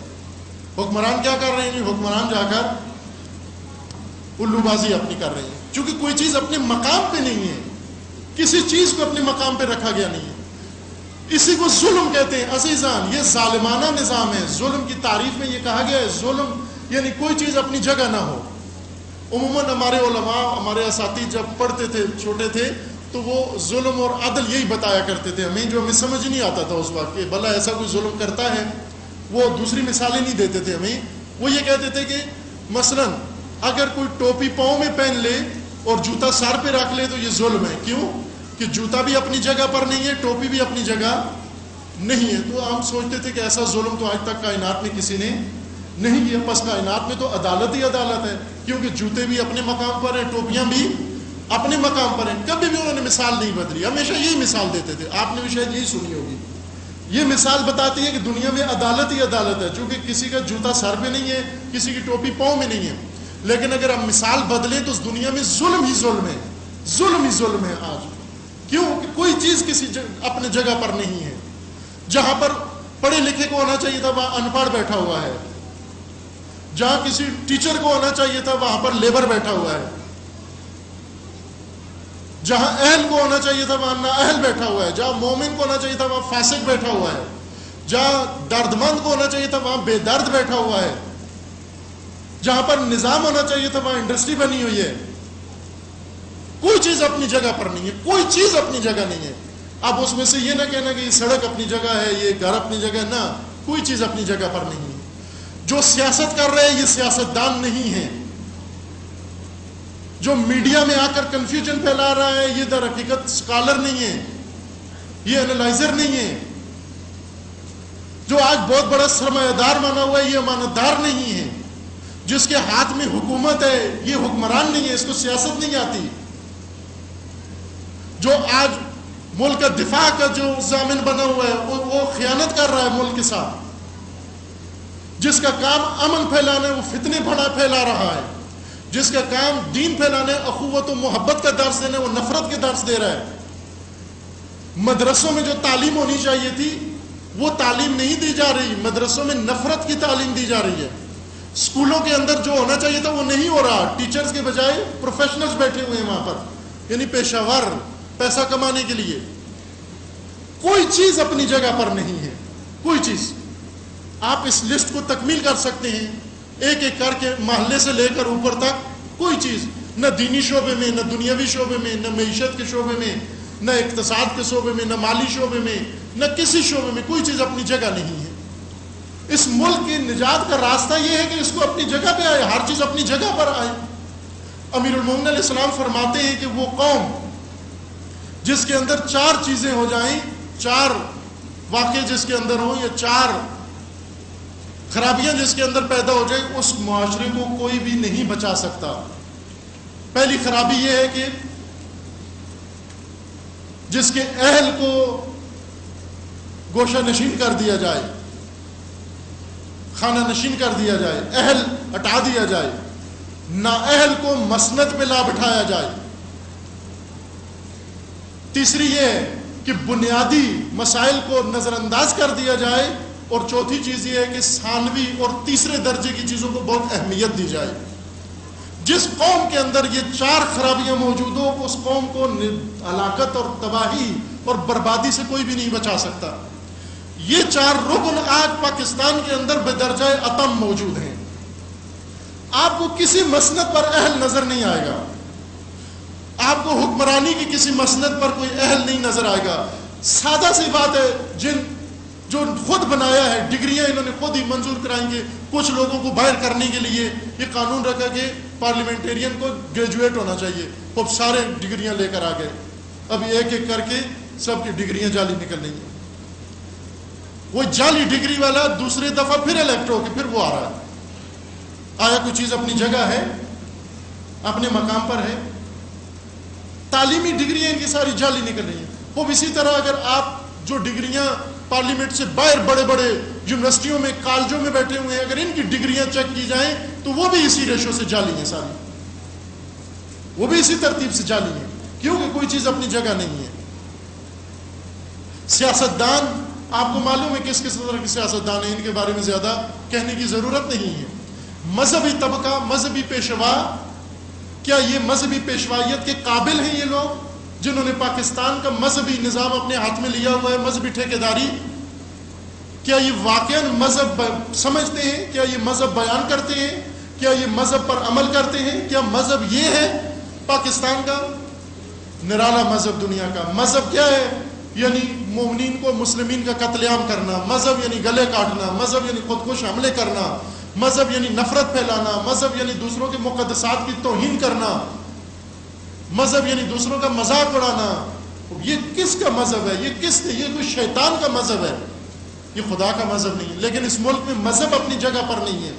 مذہب کی جگہ پر دہشت گردی, فرقہ واریت نے مذہب کی جگہ لے لی ہے. کسی بھی جگہ چلے جائیں آپ کو کوئی چیز اپنی جگہ نہیں ملے گی. اب یہ نہ سوچیں کہ اس کا کون ذمہ دار ہے اور آسمان سے کوئی اترے گا وہ آ کر دوبارہ ان چیزوں کو اپنی جگہ پہ لائے گا. ہمارے تماشائی پن نے ہر چیز کو اپنی جگہ سے دور کر دیا ہے. یعنی ہماری آنکھوں کے سامنے یہ ہوا, ہم دیکھتے رہ گئے, ہم تماشا دیکھتے رہ گئے. انہوں نے اپنا ناٹک نچایا, رچایا اور اس میں ہر چیز کو جا بجا کر دیا. جہاں کھمبا ہونا چاہیے تھا وہاں درخت لگا ہوا ہے, جہاں درخت ہونا چاہیے تھا وہاں کھمبا لگا دیا. نہ کھمبا اپنی جگہ, نہ درخت اپنی جگہ, نہ ٹرین اپنی جگہ, نہ گاڑی اپنی جگہ. جہاں پہ لکھا ہوتا ہے کہ یہاں پر منع ہے کوئی چیز, وہیں پہ جہاں لکھا ہوتا ہے گاڑی کھڑی کرنا منع ہے وہیں گاڑی کھڑی کی جاتی ہے. جہاں لکھا ہوتا ہے ہارن بجانا منع ہے وہیں سے ہارن بجا کے چلتے ہیں. جہاں لکھا ہوتا ہے سپیڈ اوور نہیں کرنا وہیں سے سپیڈ اوور کر کے چلتے ہیں. جہاں لکھا ہوتا ہے کہ یہاں غلاظت نہیں پھیلاؤ وہیں بیٹھ کر غلاظت پھیلاتے ہیں. قوم کو عادت ہو گئی ہے کہ جب تک ہم یہ ممنوع کام جا بجا نہیں کر چکیں گے گویا ہماری تسلی نہیں ہوتی. اسی کو ظلم کہتے ہیں. سب ظالم ہیں.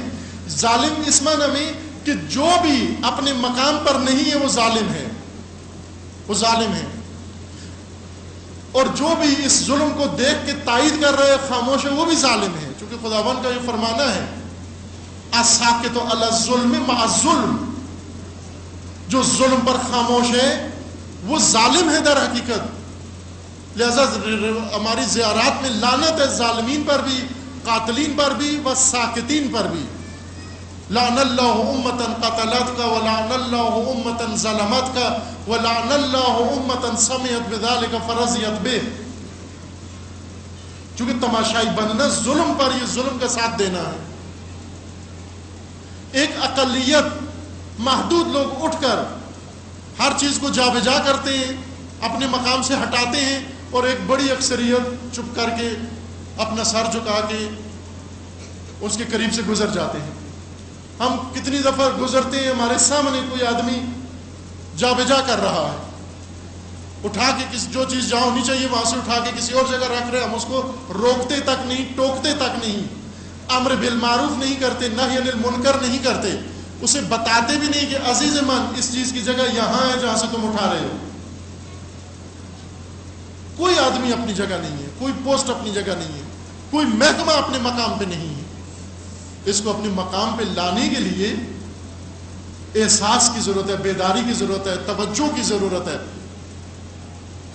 ایک کام جو آج ہم خوش ہیں اور معلوم نہیں کس طرح سے خوش ہیں, اگر ہمارے بچوں کو علاج کے نام پر کسی چرس خانے میں لے جائیں, کسی ہیروئن پلانے والی جگہ پر لے جائیں اور وہاں پر ان کو ہیروئن بڑی اچھی پیکنگ میں پلائیں, اوپر انگلش ٹائٹل لکھے ہوئے ہوں اور ان کو انگلش میں ہی ہیروئن دی جائے, ہیروئن کا نام بھی بدل دیا جائے, اس کو ڈرگ کہا جائے, ہم بڑے خوش ہوں گے کہ پہلے بچہ چرس کہتا تھا ابھی ڈرگ کہتا ہے, ماشاءاللہ کتنا پڑھ لکھ گیا ہے.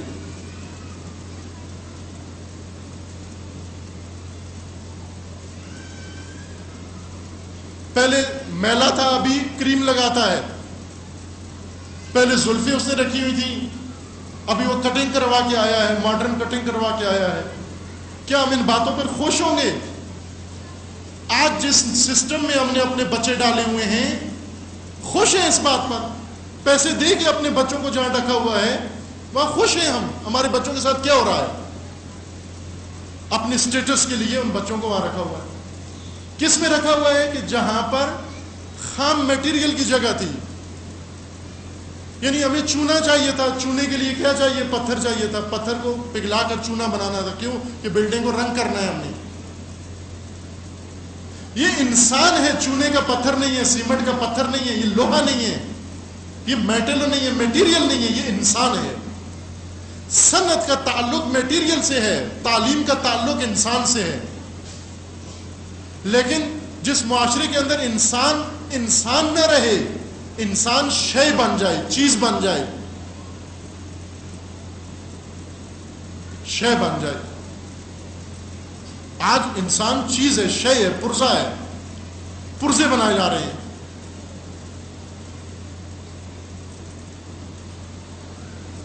نظام تعلیم اور نظام تربیت جہاں پر انسان کی نشو و نما ہو، انسان کی انسانیت کی نشو و نما ہو، نہ کہ انسان کے اندر سکلز پیدا کی جائیں، مہارتیں پیدا کی جائیں، اس کو کسی چیز کا ایکسپرٹ بنایا جائے۔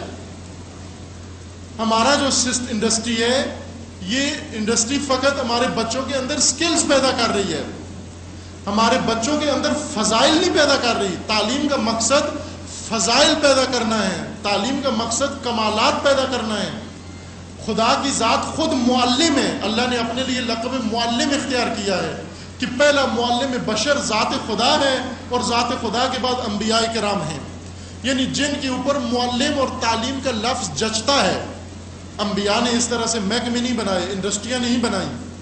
انبیاء نے آ کر انسانوں کو میلٹ کر کے ان سے ٹول نہیں بنائے، انبیاء نے انسانوں کو مقام انسانیت تک پہنچایا، یعنی ناقص لوگوں کو اور ادھورے لوگوں کو، جو کمال سے خالی تھے، انہیں کمال کے اعلیٰ درجے تک پہنچایا۔ انبیاء نے سکلز نہیں پیدا کی لوگوں کے اندر، لیکن معیشت کے لیے سکلز کی ضرورت ہے، یہ نہ سمجھو، وہ ایک الگ چیز ہے۔ میں اس وقت جو اشارہ کر رہا ہوں وہ یہ کہ اس وقت سکلز تعلیم کی جگہ فضائل کی جگہ آ گئی ہیں۔ جس کے اندر جتنی سکلز زیادہ ہوں، مہارتیں جتنی زیادہ ہوں، ہم سمجھتے ہیں یہ بہت پڑھا لکھا ہے۔ یعنی اس قدر مسخ شدہ نظام ہے ہمارا کہ زبان، لینگویج ہمارے یہاں علم کی جگہ آ بیٹھی ہے۔ جو انگلش جانتا ہے یعنی بہت بڑا عالم ہے۔ سیکولر تعلیم میں انگلش ڈگری پاکستان کے اندر بڑی ویلیویبل ڈگری ہے، انگلش ڈگری کی بہت ویلیو ہے۔ کسی ملک کے اندر انگلش ڈگری کی اتنی ویلیو نہیں ہے جتنی پاکستان کے اندر ہے۔ اور دینی تعلیم میں جس کے پاس عربی ہے وہ سمجھے عالم دین ہے، یعنی یہاں عربی کو علم دین کہتے ہیں اور انگلش کو علم سیکولر کا اسکالر کہتے ہیں، اسکالرشپ کہتے ہیں۔ جس ملک کے اندر زبان علم شمار ہو جائیں، ظاہر سی بات ہے اس کی کوئی چیز اپنی جگہ پر نہیں۔ زبانیں ذریعہ ہے علم کا، خود علم نہیں ہے۔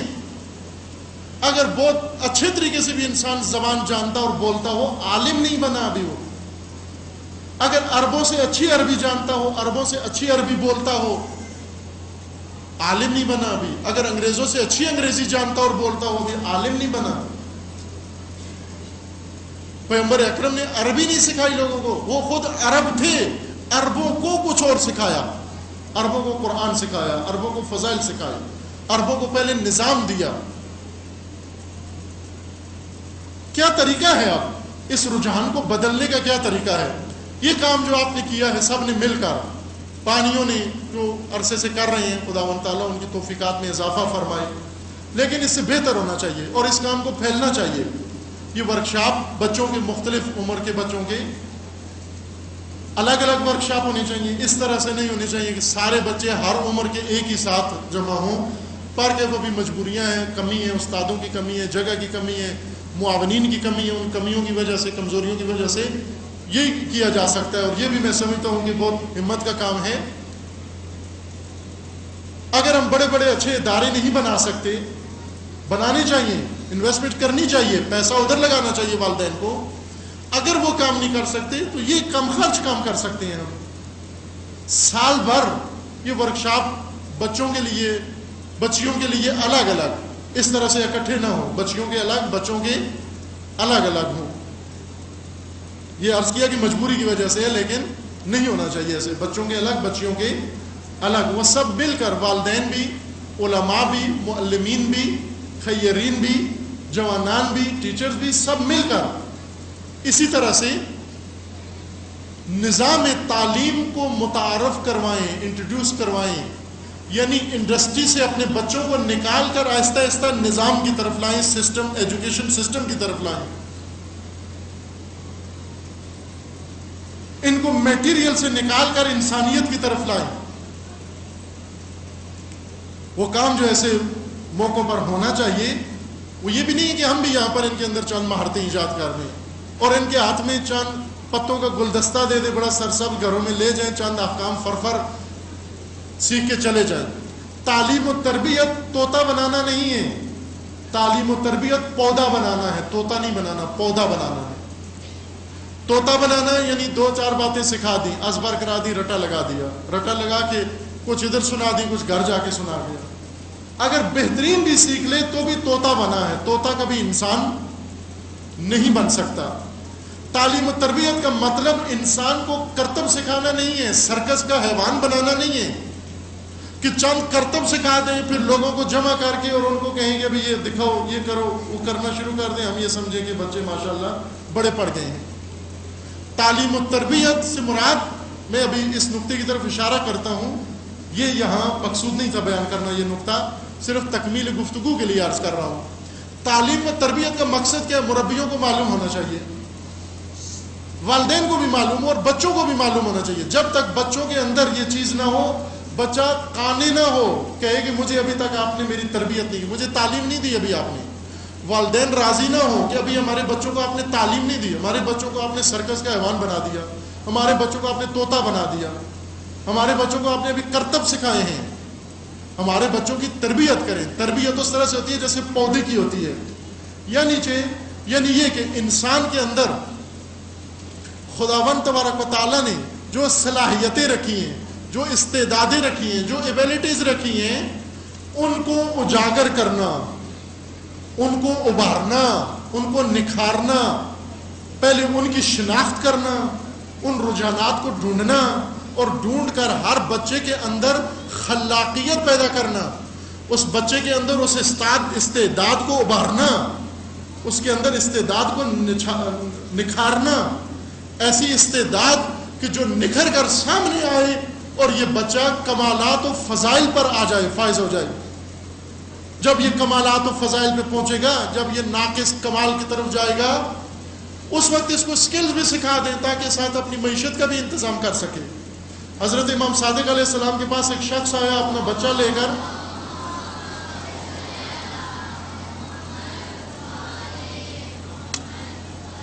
اپنا بچہ لے کر آیا کہ اس کو تعلیم دیجیے, اس کو دین سکھائیے.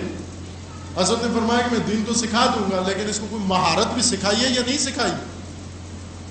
کہنے لگا نا ابھی کوئی مہارت نہیں جانتا. حضرت نے فرمایا اس کو مہارت سکھاؤ پہلے. کیوں؟ اس لیے اگر مہارت نہ جانتا ہوا تو دین کو ہی اپنے رزق کا وسیلہ بنا لے گا, دین کو اپنی معیشت کا وسیلہ بنا لے گا. بس سکل سکھانا ضروری ہے, لیکن کب؟ جب پہلے نظام تعلیم میں آئے, نظام تعلیم کے اندر اس کے لیے اس کی معیشت کا بھی انتظام موجود ہوتا ہے. پہلے نظام کی طرف آئیں, انڈسٹری سے نکالیں, ہم اپنے بچوں کو خام مال ہونے سے نکالیں, انسانیت کی طرف ان کو لائیں. پہلے باور کریں, ایمان لے آئیں کہ ہمارے بچے انسان ہیں, ہم خود انسان ہیں. بہت سارے لوگ ہیں جو غربت کی وجہ سے اپنے بچوں کو اینٹوں کے بھٹوں پہ بھیج دیتے ہیں. پیسوں والے حاضر نہیں ہیں, اپنے بچوں کو اینٹوں کے بھٹوں میں بھیجیں. پیسوں والے اپنے بچوں کو کہاں بھیجتے ہیں؟ ماڈل اسکولوں میں بھیجتے ہیں, اور پھر خوش ہیں کہ غریب کا بچہ اینٹوں کے بھٹے میں جا رہا ہے, میرا بچہ پبلک اسکول میں جا رہا ہے. لیکن دونوں کو ایک جیسا دکھ ہونا چاہیے, دونوں کو ایک جیسا دکھ ہونا چاہیے. بلکہ میں سمجھتا ہوں کہ جو بچہ غریب کا بچہ، فقیر کا بچہ اینٹوں کے بھٹے میں جا رہا ہے اور وہاں پر محنت مزدوری کر کے اینٹ بنا رہا ہے، وہ کہیں بہتر ہے ان والدین و بچوں سے جنہوں نے اپنے بچوں کو انڈسٹری میں بھیجا ہوا ہے۔ کیوں؟ اس لیے کہ وہ بچہ جو اینٹیں بنا رہا ہے وہ خاک کو تبدیل کر رہا ہے اینٹ کے اندر، لیکن جس محکمے میں آپ اپنے بچے کو بھیج رہے ہیں وہ تمہارے بچے کی اینٹ بنا رہا ہے، وہ آپ کے بچے کی اینٹ بنا رہا ہے، وہ آپ کے بچے کو میٹیریل کے طور پر استعمال کر رہا ہے۔ اس نے انسان کو غیر انسان بنا دیا، اس نے انسان کو پرزہ بنا دیا، اس نے انسان کو مشین بنا دیا، اس نے انسان کو فقط پیسے کمانے کا ذریعہ بنا دیا، اس نے انسان کو ملٹی نیشنل کمپنیوں کا ایک مزدور بنا دیا۔ جہاں آپ اپنے بچوں کو بھیج رہے ہیں اس نے مقام انسانیت اس سے گرا دیا، چھین لیا، کمالات کا راستہ اس سے روک لیا ہے۔ ہمارا دل جلتا ہے اینٹوں کے بھٹوں پہ کام کرنے والے بچوں کے لیے، جلنا چاہیے۔ کیوں جلنا چاہیے؟ اس لیے کہ اس معصوم کو موقع نہیں دیا گیا، اس معصوم کا پیٹ خالی ہے۔ کیوں ظلم ہے کہ اس کے پاس پیسے نہیں ہیں، تعلیم کی عمر میں وہ اینٹوں کے بھٹے پہ جا کر کام کرتا ہے، تعلیم کی عمر میں وہ جا کر سریا کاٹتا ہے، تعلیم کی عمر میں وہ دھوپ پہ جلتا ہے، اور امیر کا بچہ اے سی روم میں جا کر وہ بھی میلٹ ہو رہا ہے۔ یہ ظلم ہے۔ کوئی چیز اپنی جگہ نہیں ہے، اس کو اپنی جگہ پہ لانے کے لیے سب کو کمر ہمت باندھنے کی ضرورت ہے، ہمت کی ضرورت ہے۔ لیکن شروع کرو اپنی ذہنیتوں سے، اپنی ذہنیتوں سے، چونکہ ابھی جب بھی اصلاح کی بات آتی ہے، تعلیم کی بات آتی ہے، ہم فوراً سوچنا شروع کر دیتے ہیں ہم بھی ایک پبلک سکول بنائیں اور اسلامی سکول ہو۔ پبلک سکول اسلامی کیسے ہوتا ہے؟ اس میں ایک دینیات کا بھی پیریڈ ہوگا، ایک مولانا بھی ٹیچر کے طور پر رکھ لیتے ہیں، باقی وہ زہر بار سارا بچوں کو دیتے ہیں، یعنی وہاں بھی انڈسٹری سسٹم سارا لے کر آتے ہیں۔ میں بھی اپنے بچے کو بھیجتا ہوں اسلامی سکول میں جا رہا ہوں۔ اسلامی سکول کیسا ہے؟ اس کے اندر دینیات بھی ہے۔ ہمارے استاد بزرگوار حضرت آیت اللہ جوادی عاملی دامت ظلہ علی وہ فرماتے، چونکہ ایران کے اندر امام خمینی رضوان اللہ علیہ نے فرمایا تھا کہ یونیورسٹیوں کو اسلامی بناؤ، کالجوں کو اسلامی بناؤ۔ کچھ لوگوں نے اسلامی بنانے کا معنی یہ سمجھا کہ وہاں اذان ہونی چاہیے، 5 وقت کی اسٹوڈنٹس کی جماعت ہونی چاہیے، مسجد ہونی چاہیے، دعائے کمیل ہونی چاہیے، اور اسٹوڈنٹ داڑیاں رکھ لیں۔ کچھ لوگوں نے یونیورسٹی کو اسلامی بنانے کا یہ معنی سمجھا، لہذا اس پر کام بھی کیا انہوں نے۔ یونیورسٹیوں کے اندر نماز جماعت قائم کرنے کی کوشش کی، اور کی بھی، ہو بھی رہی ہے، اور اس کے بعد اب اسلامی ہوگی۔ حضرت آیت اللہ جوادی عاملی فرماتے ہیں کہ یہ غلط فہمی ہے، یہ نہیں ہے اسلامی ہونے کا مطلب کہ ہم یونیورسٹیوں کے اندر نماز جماعت کروا دیں تو یونیورسٹی اسلامی ہوگی، یونیورسٹی کے اندر اذان ہو جائے یونیورسٹی اسلامی ہوگی، یونیورسٹی کے اندر ایک پیپر اسلامیات کا کروا لیا یونیورسٹی اسلامی ہوگی۔ یہ نہیں ہے اسلامی ہونے کا مطلب، یہ نہیں ہے اسلامی ہونے کا مطلب۔ اسلامی بنانے کا مطلب کیا ہے؟ اسلامی بنانے کا مطلب یہ بھی نہیں ہے کہ فزکس کیمسٹری ہٹا کر اور اس کی جگہ پر تفسیر و حدیث اور فقہ کے درس رکھ دیے جائیں، اور وہاں پر لیبارٹری ختم کر کے وضو خانہ بنا دیا جائے، کہ بجائے تجربے کرنے کے وہاں وضو اور تیمم و غسل کے طریقے سکھائے جائیں تاکہ یونیورسٹی اسلامی ہو جائے۔ اسے نہیں کہتے اسلامی کرنا۔ اسلامی کرنے کا مطلب کیا ہے؟ اسلامی کرنے کا مطلب یہ ہے کہ یہی فزکس و کیمسٹری پڑھیں، یہی میتھ پڑھیں، یہی علوم یونیورسٹی کے اندر پڑھے جائیں۔ لیکن یہ علوم کس لیے پڑھے جائیں؟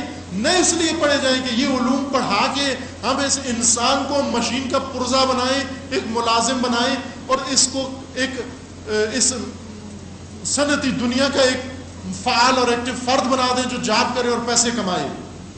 اسلامی کرنے کا مقصد یہ ہے کہ یہی علوم اس کے اپنی ذات کے لیے اور اس کے معاشرے کے لیے اور اس کی قوم کے لیے ترقی کا باعث بنے، ترقی انسانی ترقی کا باعث بنے، یعنی فضیلت کا باعث بنے، یعنی رشد و نشو و نما کا باعث بنے، یعنی یہ کہ یہ علوم باعث بنے تاکہ سب کے سب اپنے بچوں کو اس درجے تک، اس مقصود خلقت تک پہنچا سکیں، آسانی کے ساتھ پہنچا سکیں۔ جس دن یونیورسٹیوں نے یہ کام شروع کیا اور یونیورسٹی ٹیچرز نے یہ کام شروع کیا، سمجھو کہ یہ یونیورسٹی اسلامی ہوئی ہے۔ ورنہ اگر حوزہ علمیہ کے اندر بھی بٹھا کر بچوں کو حافظ قرآن بنائیں، کیوں حافظ قرآن بنائیں؟ اس لیے کہ یا مارکا لگائے، مجمع لگائے، کرتب دکھائے، رمضان میں آ جائے چھوٹا بچہ اور جگہ جگہ مومنین کو اکٹھا کر کے بچہ ستون کے پیچھے سے آیت پڑھے، روشندان سے آیت پڑھے، کوئی کھڑکی سے آیت پڑھے، کوئی بیم کے پیچھے سے آیت پڑھے، ایک الٹی آیت پڑھے، ایک سیدھی آیت پڑھے، ایک ادھر سے آیت پڑھے، ایک ادھر سے آیت پڑھے، اور سارے بچے واہ واہ کریں گے، سارے بچے لوگ مل کر واہ واہ کریں، عجب بچہ ہے یہ. لیکن کوئی یہ نہ کہے کہ عجب قرآن ہے یہ، عجب دین ہے یہ. دین پہ کوئی خوش نہ ہو، قرآن پہ کوئی خوش نہ ہو، بچے پہ سارے خوش ہوں. یہ نہیں ہے اسلامی کرنے کا طریقہ کہ ہم اسکول بنائیں اور اس کے اندر ایک مضمون اسلامیات کا رکھ دیں. میں گیا ہوں ایسے اسکولوں کے اندر، مجھے ابتدا سے ہی، طالب علمی کے آغاز سے ہی ایک چیز کی جستجو میں تھا، جو ابھی تک ہوں اس کی جستجو میں، ابھی تک طالب علمی جاری ہے اور خدا سے دعا ہے کہ انشاءاللہ جاری رہے، اور ایک ادنا سا طالب علم ہوں ابھی بھی. ابتدائی طالب علمی سے آج تک ایک چیز کی جستجو میں نا، وہ یہ کہ یہ ہنر مجھے آ جائے کہ کس طرح یہ چھوٹے نونہال بچوں کو دین کیسے سکھاؤں، وہ زبان بچوں کی آ جائے جو ابھی تک نہیں آئی. یہ سیکھ لو کہ ان بچوں کو معارف دین، ان بچوں کو قرآن، ان بچوں کو نظام دین، ان بچوں کو احکام دین، ان بچوں کو خدا کی توحید، خدا کے اسماء و صفات، یعنی خدا یہ ہنر دے دے، یہ توفیق دے دے کہ بچے کے سامنے میں خدا پیش کروں اور بچے کو خدا نظر آئے، دیکھے اپنی آنکھ سے خدا کو. یہ ہنر خدا دے دے. بعض جگہ پر گیا جو یہ کام کر رہے تھے، یعنی بچوں کو دین سکھا رہے تھے، میں بھی گیا سیکھنے کے لیے کہ میں سیکھوں کہ یہ کس طرح آپ بچوں کو کس طرح کامیابی سے آپ دین سکھاتے ہو. ابھی تک جستجو میں ہوں.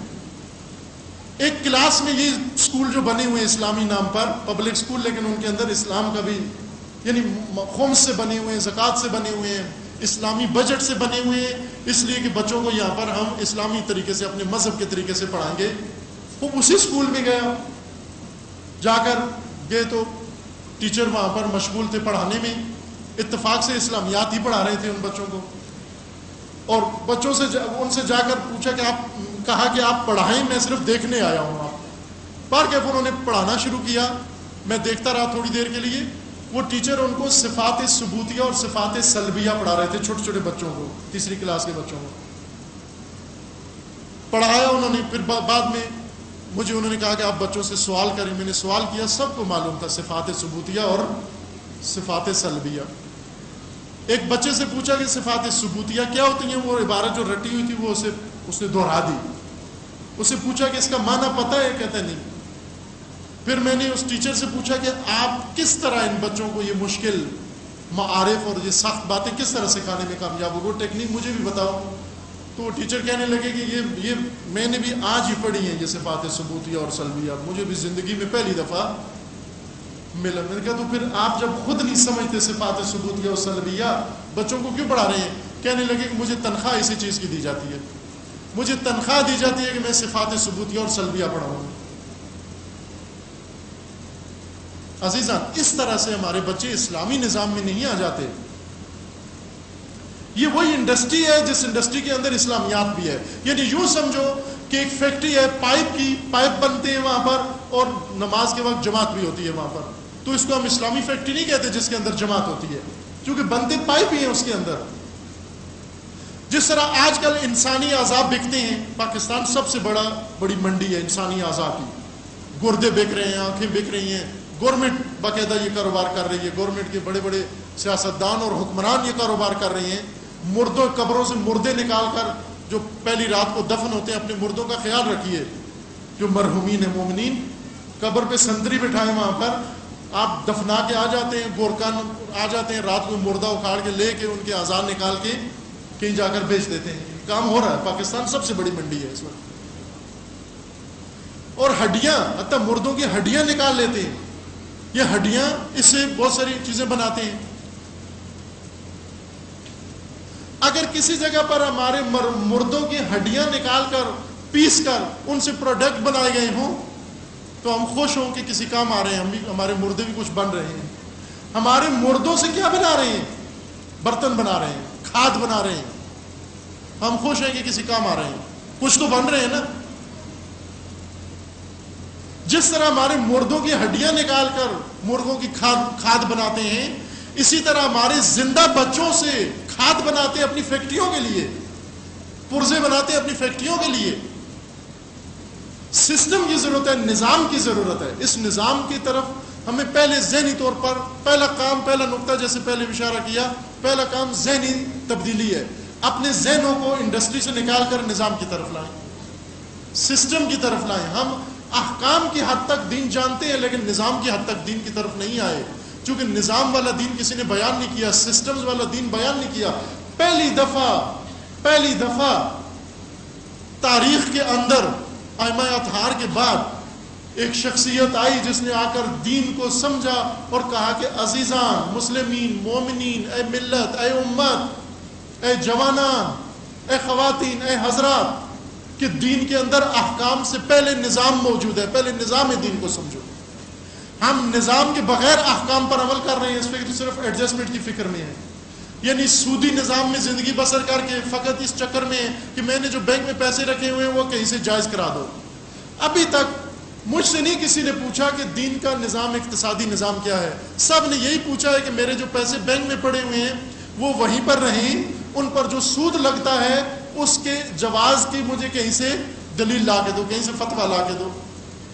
سب یہی سوال کر رہے ہیں, یعنی ایڈجسٹمنٹ. یعنی ہم اس غیر دینی نظام میں اسلامی نظام کو کس طرح ہم کریں. غیر دینی انڈسٹری, تعلیمی انڈسٹری میں ہم کس طرح اپنے بچوں کو پڑھائیں. اسلامیات پڑھا کے خوش ہو جائیں کہ بچے ہمارے ساتھ ساتھ مسلمان بھی بن رہے ہیں. عزیزان, ہمارا پہلا کام انسان بنانا, پہلا کام مقصد خلقت تک پہنچانا ہے. مقصد خلقت تک پہنچانے کے لیے ایک آئیڈیل سوسائٹی کی بھی ضرورت ہے, وہاں پر انڈسٹری کی بھی ضرورت ہے, وہاں ہر چیز کی ضرورت ہے, لیکن نظام کے ساتھ ہر چیز کی ضرورت ہے. ایسی انڈسٹری نہ ہو جس میں ہمارے بچے بھی میٹیریل کے طور پر استعمال ہو رہے ہوں. انڈسٹری ایسی ہو جس کے اندر اس میٹیریل سے ہمارے بچوں کی ضروریات تو بنتی ہوں لیکن ہم خود میٹیریل کے طور پر اس میں نہ استعمال ہوتے ہوں. اس نظام کی ضرورت ہے. پہلا قدم اٹھایا ہے خداوند تبارک و تعالیٰ کی تائید سے توکل کر کے خدا کی ذات پر. ایک ادارہ, تعلیمی مرکز, اب اس کو مدرسہ کہیں, حوزہ کہیں, جو بھی کہیں, میں اس کو تعلیمی مرکز کہوں گا, ابھی کوئی ٹائٹل نہیں دیتا اس کو. تعلیمی مرکز, جس تعلیمی مرکز کے اندر کوشش یہ ہے کہ ہم تعلیمی نظام اس کے اندر متعارف کروائیں اور اس تعلیمی نظام میں اپنی اولاد اور اپنے بچوں کو اس طرف متوجہ کریں. یعنی ایسی کھیپ نکلے جو اس حقیقت کو سمجھے کہ ہم نے اپنی پوری ملت کے لیے تعلیمی نظام مقرر کرنا ہے, تعلیمی نظام بنانا ہے, تعلیمی نظام پھیلانا ہے. یعنی ایسے فکری رہنما, ایسے معلمین پیدا کرے یہ مدرسہ یا یہ علمی مرکز, جہاں سے ایسے افراد پڑھیں جن کا نظریہ یہ ہو کہ ہم نے انسان کو میٹیریل کے طور پر استعمال نہیں کرنا, بلکہ جہاں سے انسان بن کے نکلے اور انسان انسانیت کی راہ پر پڑے اور انسان اپنے مقصد خلقت کی طرف متوجہ ہو. ظاہر ہے اس کی جتنی ضروریات ہے, جتنے نظام اس کو ضرورت ہے, ان کی بھی ضرورت ہے. اس نظام کے لیے جن چیزوں کی ضرورت ہے, قابل اساتید اور قابل اسٹوڈنٹس, قابل شاگردوں کی ضرورت ہے. ریجیکٹ مال عموماً علم دین کے لیے بھیجا جاتا ہے, جو کہیں بھی ویلڈنگ بھی نہ سیکھ سکے, پنچر بھی نہ لگا سکے, اسے علم دین پڑھنے بھیج دیتے ہیں. وہ علم دین پڑھ کے پھر جو دین سیکھ کر آتا ہے وہ یہی ہے جو پاکستان میں پھیل رہا ہے. جن کو پنچر لگانا نہیں آتا تھا وہ قرآن سیکھ کر آئے ہیں, قرآن ایسا سکھا رہے ہیں پھر لوگوں کو. بہترین انسان آئیں, بہترین استاد بھی ہوں, بہترین شاگرد بھی ہوں, تاکہ اس ملک کی بنیادی ضرورت یعنی نظام تعلیم سمجھ سکیں اور اس کو سمجھا سکیں اور آگے پھیلا سکیں. جو کچھ اس تعلیمی مرکز کے اندر ہوگا اس کا ابتدائیہ ہے جو آپ کی خدمت میں عرض کیا ہے سارا, کہ اس وقت انڈسٹری سے اور صنعت سے نکال کر تعلیمی سسٹم کی طرف آنا ایک مقصد ہے تعلیمی نظام کا. اس تعلیمی نظام کے خد و خال کیا ہیں, اس کی تفصیلات کیا ہیں, اس کی جزیات کیا ہیں, اس کے اندر کیا کیا ہوگا, ظاہر ہے یہ آج کی اس مجلس کی گنجائش نہیں ہے. یہ آئندہ اگر فرصت ملی کسی جگہ یا آپ ہی کی خدمت میں تو انشاءاللہ اس کو مزید آپ کی خدمت تک پہنچایا جائے گا. ہنوز مطلب شروع ہوا ہے، ختم نہیں ہوا ہے. امید ہے کہ خداوند تبارک و تعالی ہم سب کو اس مقصد کو سمجھنے کی توفیق عطا فرمائے، اور خداوند تبارک و تعالی ہم سب کو توفیق عطا فرمائے کہ ہم اپنے بچوں کو، اپنی قوم کے بچوں کو اس انڈسٹری نظام سے نکال کر تعلیمی نظام میں لا کر اس طرح سے تربیت و تعلیم دے جس طرح خدا کی رضا ہے، اور اس طرح سے دیں جس طرح سے انبیاء کرام نے تعلیم کا نظام مقرر کیا ہے، اس طرح سے تعلیم دیں جس طرح ائمہ اطہار نے تعلیمی نظام مقرر کیا ہے اور وضع کیا ہے، اور اس طرح سے اپنی اولاد کو پرورش کریں، اور اس طرح ان کی نشو و نما ہو کہ جس سے امام زمانہ راضی ہوں انشاءاللہ. اور وہ دن آئے کہ پاکستان کے اندر انشاءاللہ نظام دین، نظام اسلام و ہر نظام عادلانہ نظام ہو، الہی نظام ہو، قرآنی نظام ہو، اور تعلیمات اہل بیت علیہ السلام کے مطابق نظام ہو انشاءاللہ. یہ کام ہو سکتا ہے آپ والدین کے ہاتھوں، اور آپ کے ان سرمایوں کے ہاتھوں، انہی عزیزوں کے ہاتھوں اور انہی بچوں کے ہاتھوں انشاءاللہ. اور وہ دن آئے گا انشاءاللہ جب ایک قوم ہمت کر لے، عزم کر لے، پھر خدا اس قوم کو توفیقات دیتا ہے، اور ہم ان توفیقات کے منتظر ہیں کہ انشاءاللہ خدا تعالیٰ ہمیں توفیق دے.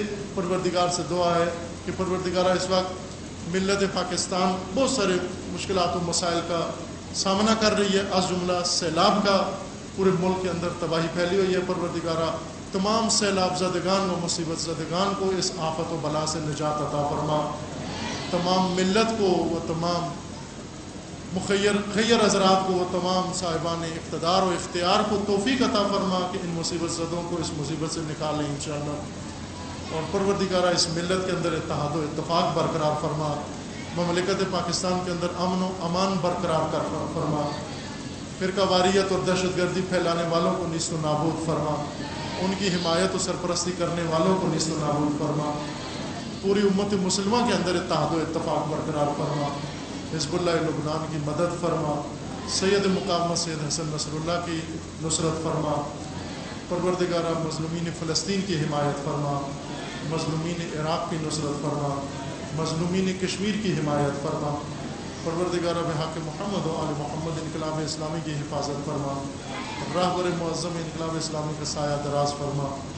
اپنے ولی حق ولی اللہ العظم اجل اللہ تعالی فرج و شریف کا جال ظہور فرما. ہمیں حضرت کے عوام و انصار میں سے ہونے کی توفیق عطا فرما.